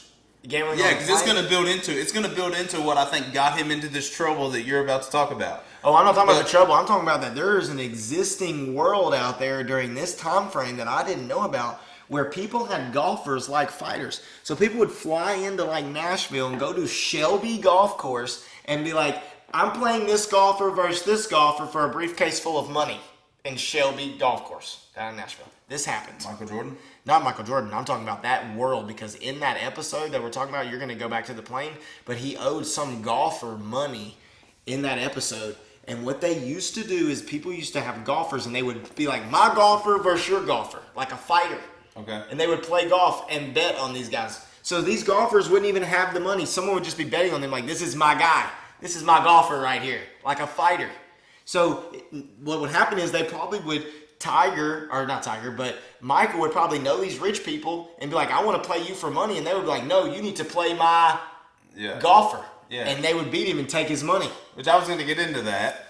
That whole realm, because that got him in trouble. I know you said it didn't get him in trouble, but I'm telling you right now, Tyler, that got Michael Jordan in trouble. I mean, how do you not know that? Got him in trouble. It showed him gambling on the plane. It was like Ron Harper, him, and two other guys. They were gambling for like big time money on one part of the plane. And then like John Paxson and a few other guys, they were doing like $1, $2 blackjack at the front of the plane. And Michael would go up there just to beat them. Like, I want to gamble with you. I was like, why would you want to gamble with us? Like, all that money's back there. He just wanted to win. He didn't care who he was competing against. He just wanted to win. Into that, he had a gambling problem. Like, it's not just talking about, he gambled. This dude has he has a gambling problem. And there is listen to a full podcast. I'll have to find it. I don't know what it's called. I tried to find it on my phone before we did this, and I cannot remember what it's called. I'm going to have to find it because it deals with like conspiracies in Hollywood and sports and different stuff. But the episode I listened to was diving into like pro sports, so it talked about like Magic Johnson with HIV. There's a conspiracy that goes into that. I'm not going to dive into that right now, but there's also a conspiracy that Michael Jordan's dad was murdered due to his gambling debts. Well, they kind of said that in the thing. Well, they kind of hinted at it. They claim he was sitting somewhere in a park and people just rolled up on him and shot him. That is not what happened. Like, let's be honest with ourselves. Why would Michael Jordan's dad, who was a millionaire, just be sitting in some random park in his vehicle? He wouldn't be. So anyways, what you're talking about, I'm sure he got into some sort of big gambling, I'm betting on this dude, not betting on himself, betting on something that he couldn't control, got way out of hand, probably owed someone a lot of money. It was like, I'm just not paying you that type of money on Michael Jordan, I don't really have to. And I think I don't know what I think, to be honest with you. I wish I will hopefully find the podcast and we can maybe link it and you can go listen to the conspiracy and judge for yourself. But I don't think he went and played baseball just because his dad wanted him to chase his dream of playing baseball. That's the next episode. So as we go through the gambling, then they go to, because the media was riding him. And like LeBron James, he's dealing with media every single day. This is Donald Trump's dealing with media every single day. Like what I saw from that was Michael Jordan got a little bit of media and, he kind of was like, out of here. I don't have to be a role model. I'm not here to be a role model. I'm going to do whatever I want to do. And it seemed to me like the media got to him. And if he was playing right now, he'd probably be giving people 40 a night, but he could not handle all the interviews and having to be political. He doesn't want to be political. He's not like Muhammad Ali. He's not like LeBron James. He's not like I understand him wanting to get away. I saw that. Like, I saw in the documentary him walking through those big crowds, and that looks miserable, and I get it. And yeah, he wanted to step away from the limelight, but he put himself in the limelight, Tyler. Like, he signed those contracts. He did all those endorsement deals. He did all that. Like, oh, now I want to get out of it. No, bro, that's what you signed up for. You were forced out. Mavis Stern, of course he's going to lie about it. Why else would he not lie about it? I don't buy a word of what those dudes were saying. I think he got in trouble gambling on himself. Because why would he not bet on us? He played every game. He played every game for a reason, Tyler. He played every game for a reason, man. I truly believe that. I'm not trying to bash Michael Jordan. I don't give a shit if he was gambling or what he was doing. He was like Pete Rose, though. So you think Pete Rose ought to be in the Hall of Fame of baseball? I do. Who cares? Yeah, man. He's one of the best ever played. Charlie Hustle. I agree. And it's just like the whole baseball thing. He went and played baseball, but I did not know that he came back and actually played in the playoffs and lost. People forget that shit. He lost. He wore 45. He lost. And he wore number 45. I remember that. That's right. He lost. Yeah. And then he wore 45 when he played for the Wizards. You remember who beat him? The Magic. Yeah. And it was Horace Grant and the Magic. Oh, yeah. And then the Magic lost in the finals. Yeah. Correct. And that's right. He lost. Houston Rockets won that year? I think they won both years that Michael didn't win with Keem Olajuwon. Yeah. And then the year after Michael Jordan, the year after The Last Dance was the Spurs. Yeah. So Yeah, they lost to the Magic. So a lot of people forget that he lost that playoff series, but it ultimately drove him to being better. I think the next year, which is he the went back. Vengeance He went season. back to wearing 23. Episode Obviously. 8, which is the Vengeance season, which is where they come back and they break the record, which then is ultimately broken by the Warriors. Yeah. Right. So and that The I think that's all-time win-loss Father's Day record. episode. All-time win-loss record. You're talking Yeah, about? I think that's that season right there. It was the Vengeance season. I'm pretty sure. Maybe not. It might have been the season in between. I can't They remember. went off. It's hard for me to remember. And then the last 2 episodes, they go into Steve Kerr. And, Steve Kerr was just a replacement for John Paxson in the first 3, Pete. Oh, now let's just put Steve Kerr in there. And he did. And he hit some big shots in episode 9 and 10.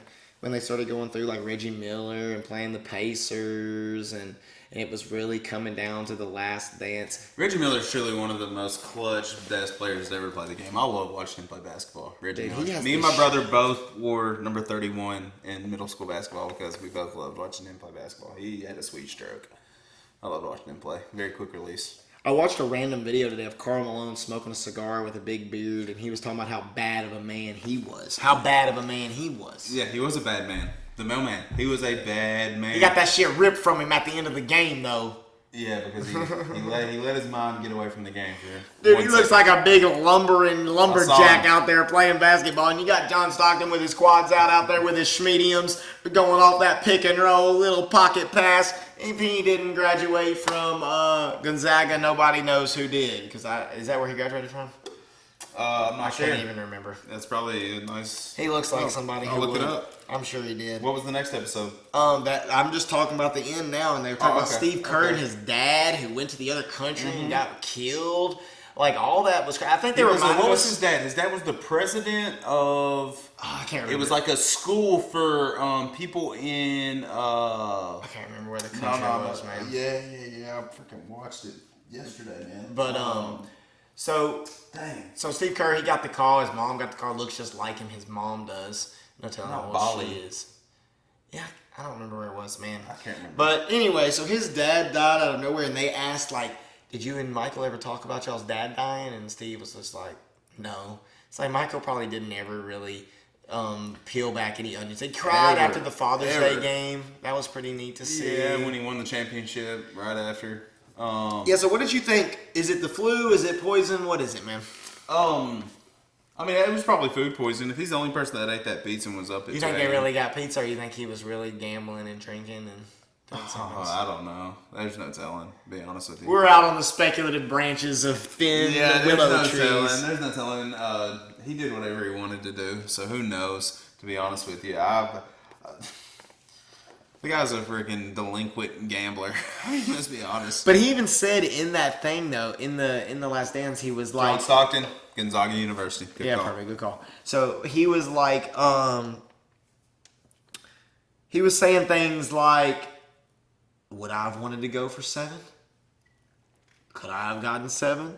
They wanted to. He believes that Pippen would have even came back if they all signed to come back for that 1 year. If they all signed 1 year deals, which they could have done, from the way Michael pitched it. But let's be honest, the whole time the only person I say they gave Krause credit. Now that I'm thinking back, Scottie Pippen gave Krause credit in that last episode. He's the one that gave him credit. God, Scottie Pippen did quit on his team that time without. Yeah, but when he hurt his back and still played through that entire game, dude, like he paid for that. I think he paid that back. Kind of hurt himself back. Who else did that? They reminded me of did Klay Thompson do that this year or something? Went back there, got hurt, came back out, shot his free that was throws. Klay Thompson. That was last season. I was kind of thinking of that when I was seeing it, but like Scottie Pippen, you forget how big and long and what a good triangle player like that. I know you don't go into too much, but like the position that Scottie Pippen played that year that Michael wasn't there in that high post, he fits it just. He's incredible, dude. He's one of the best players ever played. I know. I like to fuck with He really people is. sometimes and say he's the best. And Steve Michael Kerr, Jordan. it's funny.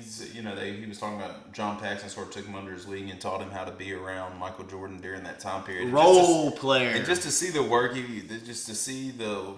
he put in to be the player Michael wanted him to be and be able to hit those shots in those clutch games there at the end was awesome, in my opinion. Just see someone like Steve Kerr do it. It makes me respect him even more. And I'm telling you now, if LaMelo Ball goes to the Warriors, man, I'm not saying I won't be owning no Warriors stuff probably, but I will be watching them play basketball. I like watching him play. It's good to watch him play. It's like something else that crazy. They're going to be in the lottery. The Warriors are going to be in the draft lottery this year. You're right. What's crazy to me also about that last part was like you said, it's an escape. Sometimes basketball or sports can be like an escape for you. And Rodman, I didn't know that he went to do wrestling Right in the of yeah, the finals. What is he doing? I do remember that. We were hot and heavy watching wrestling when that happened, dude. Woo! And then they Hulk Hogan, just being the genius he He was, calls out Karl Malone right in the ring, and then they end up at Bash at the Beach having a wrestling match. Diamond Dallas Page and Karl Malone versus Hulk Hogan and Dennis Rodman. That happened After the finals, but he did show up on the show during the finals. That was right after. Came back. Michael was just like That was right after they blowing it had off. beefy piss, lowest scoring game in NBA history. They scored 54 points. The Jazz did. Since they had put in the shot clock, that was the lowest scoring game a team had ever had, and it was in the finals. Dude, I remember Dennis Rodman in that game afterwards. He was like scoring and playing. Oh, he great. went was off just that so next free. game. Yeah, went off. Yes, NWO is what he was a member of. I guess, Rodzilla, hitting people, beating people with a Dated chair. Carmen Electra. I don't want to go into too much detail. All I can think of when I hear Carmen Electra is a yacht. I don't know why. That's all I can think of. I remember her off Good Burger when she goes on a date with. Is she on Good Burger? My son's Mason, the oldest son, he loves Good Burger. He's She's like, on can I Good take your Burger." order? The other day I was going down the road and he's like, oh, I don't want a Welcome to Mondo Good Burger. Welcome to Good Burger. Home with a Good Burger. Can I take your Fucking order? Kel But yeah, and she's Ken. in there. Mondo Burger people send her in as like she's trying to figure out what's in the dude's sauce in that movie. Yeah, classic. It's funny hearing little kids talk about it because I saw that movie in theaters as a little kid with my Fucking cousins, Mondo Burger, with my man. cousins and my granny and my brother. We saw Good Burger in He had the Indian secret Lake. sauce. I used to always go to McDonald's and I used to get like double cheeseburger with bacon and mac sauce, and I used to think it was the secret sauce from Good Burger. Man. Sounds good. It Sounds was- yummy. There we go. So kind of wrapping up. Do you think they could have won a 7th title if they came back? That's sort of my last The question. Spurs won. I had to go look up who won afterwards. If they all would have come back, let's say with the exception of someone like Steve Kerr, who they probably would have let go to the Spurs, that type team. That was Tim Duncan was a rookie that year they won it? Did he win a championship his rookie year? Or was that his second year with David Robinson? If it would have been the Pacers who won, I would have said yes. Because I thought they beat the Pacers even though the Pacers were a better team. But when I looked it up and saw the Spurs one, I was like, might have not happened for them. No, because I don't know they could have matched up with David Robinson and Tim Duncan out there. I don't know, but I'm about to bring this all the way back around to straight Dabbling Dads, because when I first watched the last episode, when he put everyone's hand in, he said, all for one and one for all, I immediately was like, I know that quote. Where does that come from? And then later on in the episode, he says, what did you do that afternoon? Someone was just asking him after he won the finals. Tyler, it wasn't just someone asking him. That was Leonardo DiCaprio he was talking to after that finals win. That was backstage with him. Was it? That was DiCaprio. They're No. standing. Yes, I swear to you. He said he's the one that said, "Man, that was what did he say? That was a beautiful thing to watch," or whatever he said to him. That was Leonardo DiCaprio he was talking to. That is crazy. Because he said, "You know what I watched last night? You know what I was watching last night?" He said, "Man with the iron mask," and they said, "No, man in the iron mask." Like, yeah, whatever. He said, "You know what I said when I broke it down? All for one and one for all." That was Leonardo DiCaprio. You I have to know a go lot of back and people watch forget it. in that movie, the D'Artagnan and the Three Musketeers, they're Are like in trying there. to get the twin. Well, they are in that movie. They are like the King's guard, so like the King's guard. Yeah, but they've in that. been outcasted in this one because Well, the Three Musketeers Disney made, they were outcast in that one also. good ass movie, Man in the Iron Mask. I Which love the it. Disney one had Chris O'Donnell play D'Artagnan, they had Kiefer Sutherland, Charlie Sheen, Tim Curry played the Cardinal, Leonardo Oliver DiCaprio. Platt was in it. The one Disney made is so good, the Three Musketeers movie. But Man in the Iron Mask is really good also. It has John Malkovich and I can't think of some of those actors. Leonardo DiCaprio, of course. But. Yes. Yeah, that was cool. He said that. I was watching that. He's like, you know what I was watching last night in the hotel? That was Leonardo DiCaprio. You need to Oh, go I back did and not watch it. He's know like that. a young kid. Yeah. It's That good. is I say awesome. young kid. He's probably 18, 19, 20 right there. That is incredible. But yeah, so comment below anything you got to say about The Last Dance at Dabbling Dads. I say they would have won 7. That's my opinion. That was my last question, but I say they would have won 7. If anything we missed, anything you want to talk about, Tyler really runs and comments his quick as he gets them, probably respond. So anything you wanted to talk about, or maybe wanted to add, or think we missed. If you please didn't do. go watch the last Missy or the wrong Missy, you need to go watch it. I know, like we said before, it's been blowing up, and I said that one last time. Yeah, it's pretty funny. But Steve-O, like I said, was going back to weekly podcasting. He has a 30 minimum with Shaq O'Neal, Shaquille. Yeah, I should have brought the still. My dad found that we talked about Still, the movie he was in. My dad found our action figures. Has all of his armor. The only thing we're missing is the helmet, unfortunately. But anyways, Shaq on Incredible. So Steve-O. Shaq was on Steve-O, and apparently there's a rap song that Shaq did with Steve-O, and the video is unreleased and no one can see it.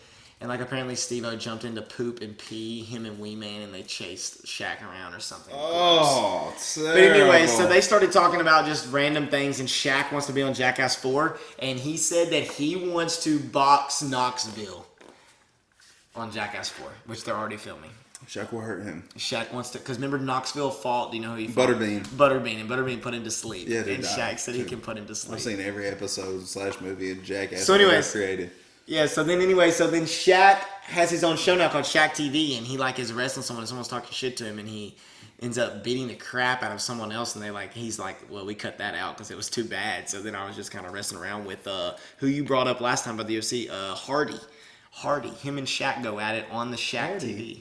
UFC fighter, the football player that. Oh yeah. Chris Hardy or no. God, forgot his name twice. I'll tell you. I got it. But anyways. Kevin Hardy maybe. So anyways, Hardy. Kevin Hardy. No, definitely not. Kevin Hardy. Oh man. Damn. Now I'm thinking about the wrestling Hardy. Greg Hardy. And they make it look like he's fighting him, but really Shaq said he beat the shit out of someone else, and then they had to have him come over there and just mess around with him. Really? That's But he funny. said he wants to fight him. So Shaq TV. It is apparently narrated by Samuel L. Jackson. And it's Apple TV. Did you look it up? I didn't look it up, but I believe it is on Apple TV. Like I said, I've been listening to Dax Shephard. He had 50 Cent on there.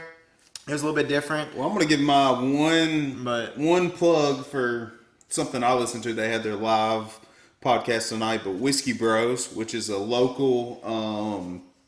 There's some local guys from here where we're from. Also, they've been doing the podcast for about 2 years. I'm gonna try and make sure I can give it to you right. But it's Whiskey Bros podcast. They go live every Friday night. I don't know if you can see that or not. But they went live tonight. They'll have one out tomorrow. I listened to them. They don't really dabble into the nerd stuff as much as we do. They drink a different whiskey every time they're on there. They all have a different whiskey, and they sort of talk about that at the beginning, but then they just branch off into the three guys. You went to school with one of them, Levi. Twin. He was a twin. Yeah, you graduated with him, and then the two other guys both were from our school also, but they were older. They were Just older in than my our brother. niche, just tell a little secret about Levi. Just in our niche about Levi. Oh, that he told on their podcast? Yeah, that was pretty cool. So I've listened to every single one of their podcasts they've done. I just thought it was cool that they were some local guys doing it. They were some other ones like our friend Alicia that sort of got me thinking, man, like I think I could probably do this, if I could get someone to do it with me, type deal. But Levi, he was talking. He's a twin, and they're identical. I mean, they're pretty identical. They look a lot alike. But apparently they were the what's it called? Understudy, maybe? The second. They were like, in case the other fell through or couldn't do for it. the sequel to Honey, I Shrunk the Kids, which was Honey, I Blew Up the Kid. Yes. They were, if the kid that wasn't Honey, I Blew Up the Kid didn't do it, they were going to be that person. Yeah, it's crazy. Yeah, they got to meet Rick Moranis. I think he said they have a picture of Rick Moranis, all type of stuff. So that's pretty cool. But it's a cool podcast. Whiskey Bros podcast. There's two of them. One's called Whiskey Brothers. There's this Whiskey Bros. They got a black and red emblem. You should go check them out. They got a cool little podcast. So Yeah, and at Dabbling Dads for us. Hashtag Dabbling Dads. yeah. Now, so you can find us at all those things. Hashtag Dabbling Dads, at Dabbling Dads. So now we're going to move into, you want to do the Nintendo Power? Yeah, we're about at that time. And we'll close out with we that. might leave. I'll tell you what, before we do it, we talk basketball. I'm going to go ahead and read a Kobe excerpt. They're short. I'm going to read it. I'm going to let you just do a little dabble on sort of how you... I wish I could scan through here and find a Mike one. That would be great to do a Michael Jordan one. But let's... I could do Phil Jackson. That's Jerry West there. I'll just... I literally just started... And as always, you can always look in the description, and you can find, like, Dabble at your own time. I meant to mention at the beginning. Maybe I'll make it more in the description this time. Whiskey Bros podcast just literally started on my phone is what that was. So sorry for that little sound there. But I want to read this. This is the picture before I read it. It's describe it. Kobe and Mike at the NBA All-Star game. There goes Chewbacca. I'll show it to you.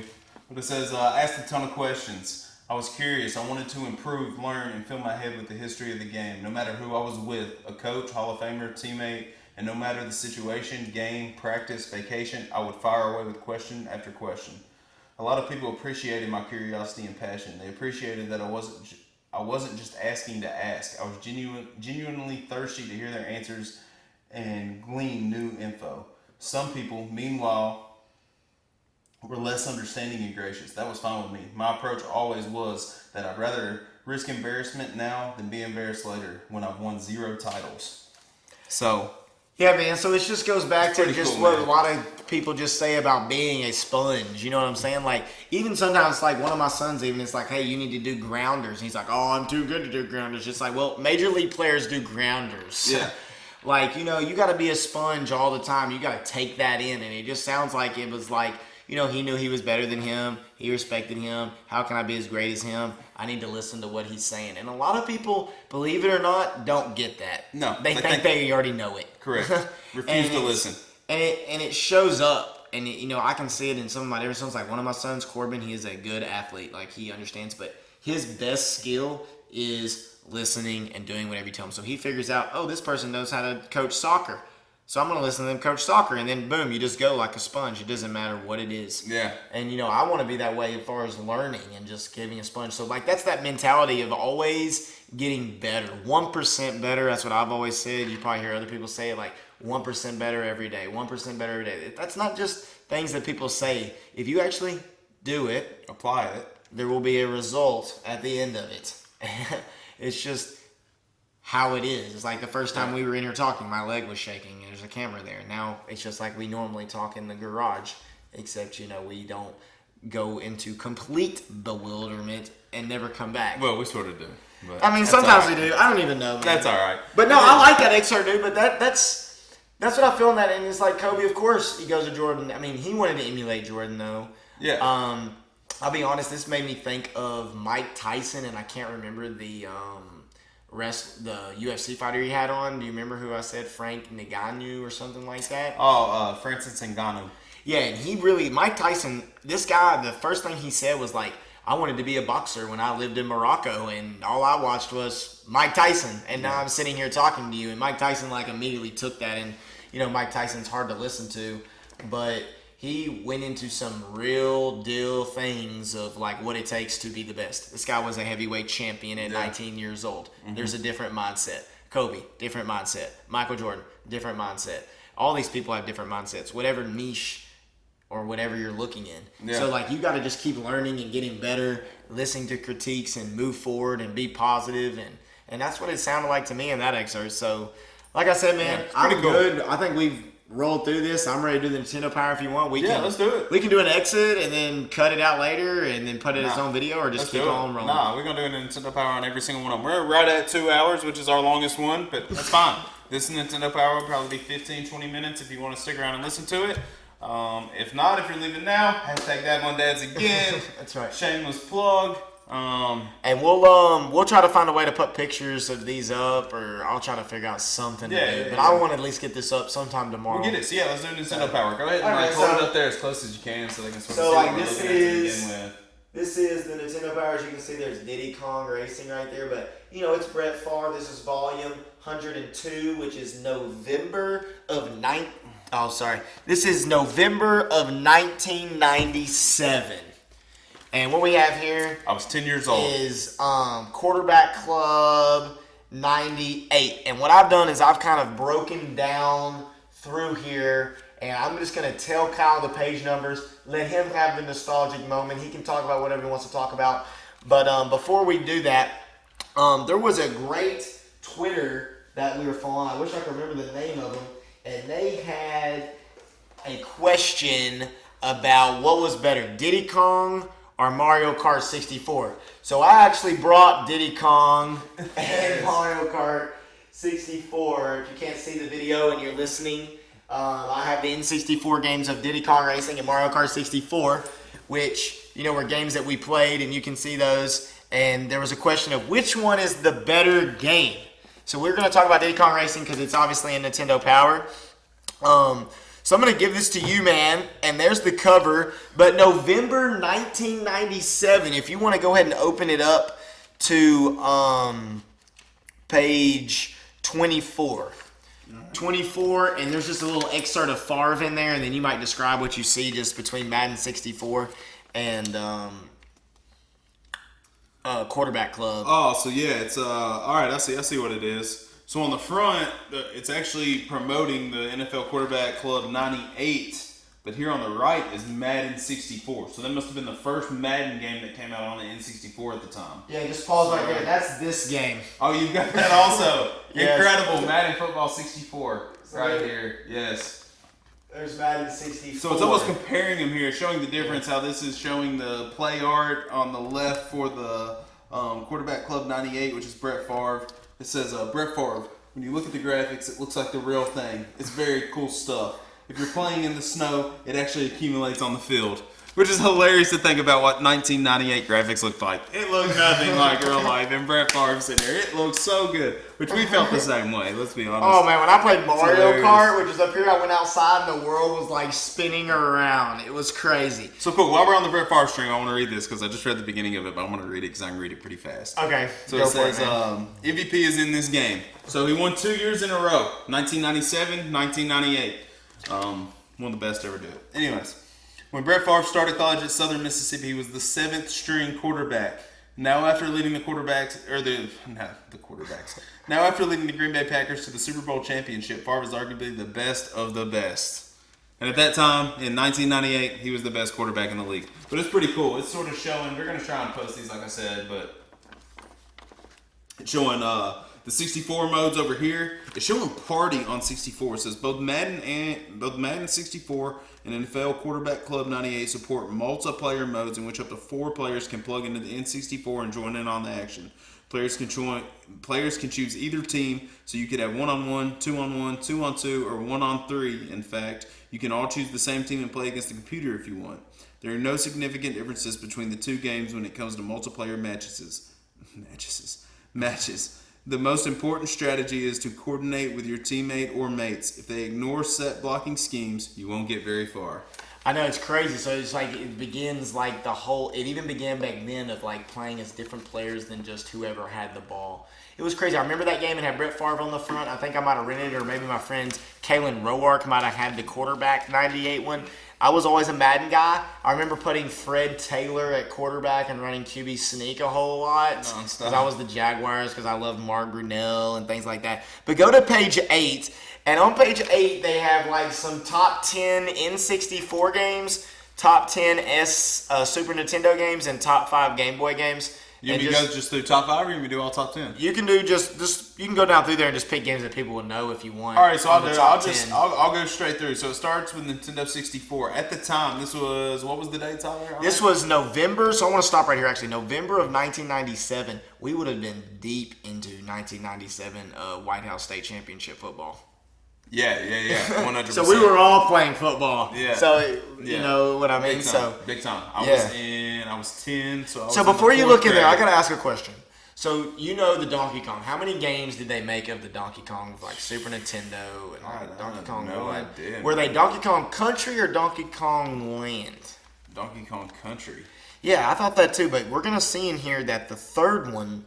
It's called Donkey Kong Land? It's still called Donkey Kong Land. Maybe it was called Diddy Kong Land. I don't remember. I don't know a lot but anyway, about so it, to be honest. Read the top 10 N64 games at this time, November of 1997. How old would you be? So comment under there. Which of these games did you play in the top 10 N64? I would have been 10 years old. You'd have been 10. So I would have been 8. Yes. So, number 1 game on N64, GoldenEye 007. Obviously. I mean, that's just obvious. All right, so stop right there. So since we're there and we're trying to, still dabble, and I want to get it all together, and I actually looked through the magazine. Yeah. So go ahead and turn real quick. GoldenEye. What was the number 1 thing everybody wanted in GoldenEye?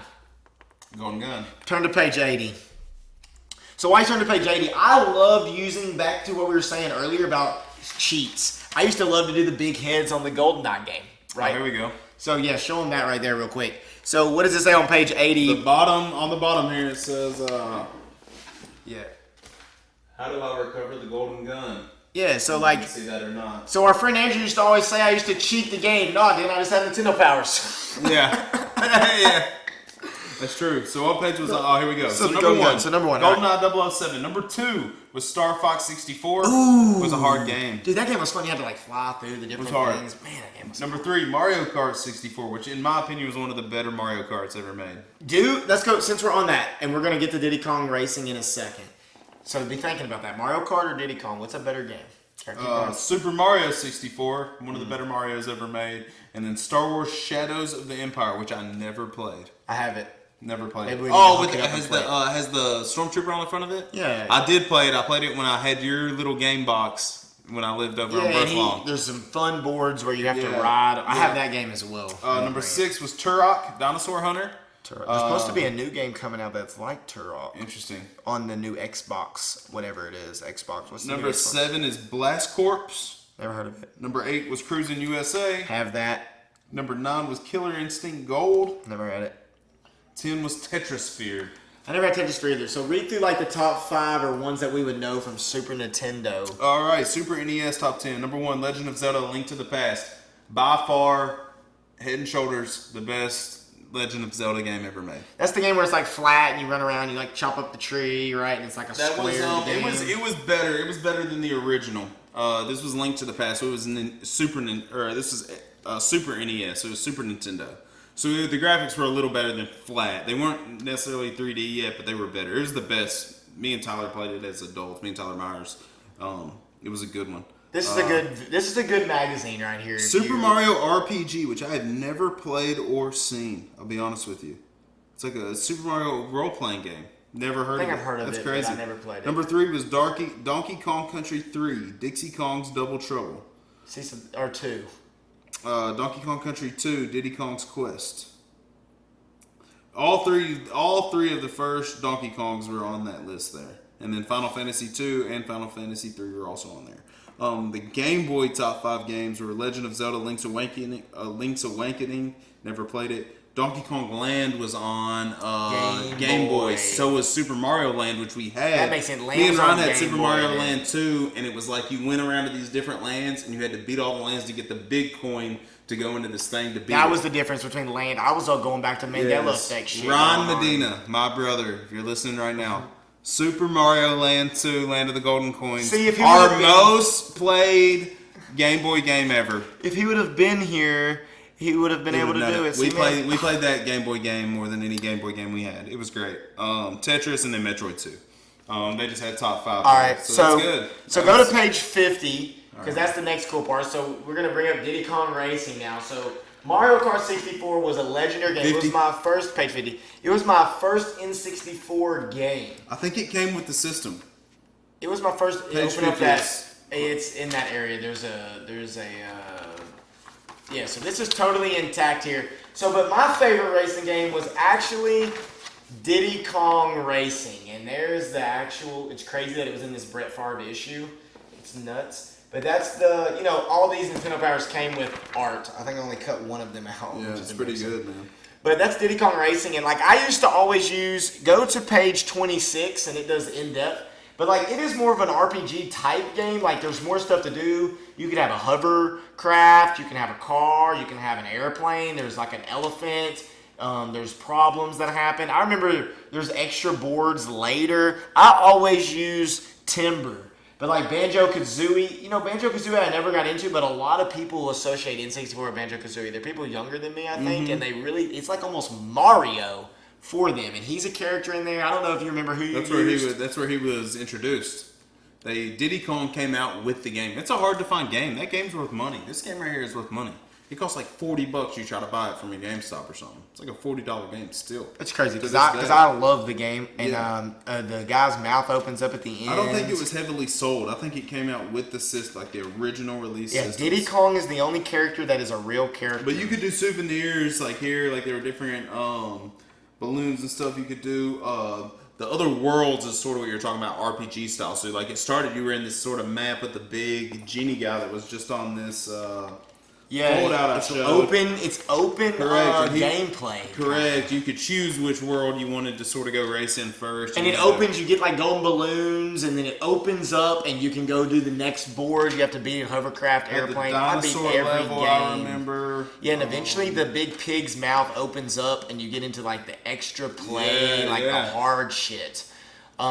I remember I played that game a lot. I actually, believe it or not, I was on Facebook the other day in the marketplace, and someone had the VHS trailer for Diddy Kong Racing, like the pre-video, and I was trying to buy it. You sent that to me. I don't remember those ever being a thing. I remember them sending the demos out, like the disc, and you would have like 10 games you could play demos of. Me and I would play those demos. That thing looked like a VHS. Yeah, it was. They were VHSs that you sent me. They were like trailers or something. I always played with Timber, and there's like some stupid ass jokes on there. His little quote is like, "People always run when they yell my name." It's like, oh shit. Yeah, that's funny. Yeah, and there's like the rooster. I used to use the little mouse.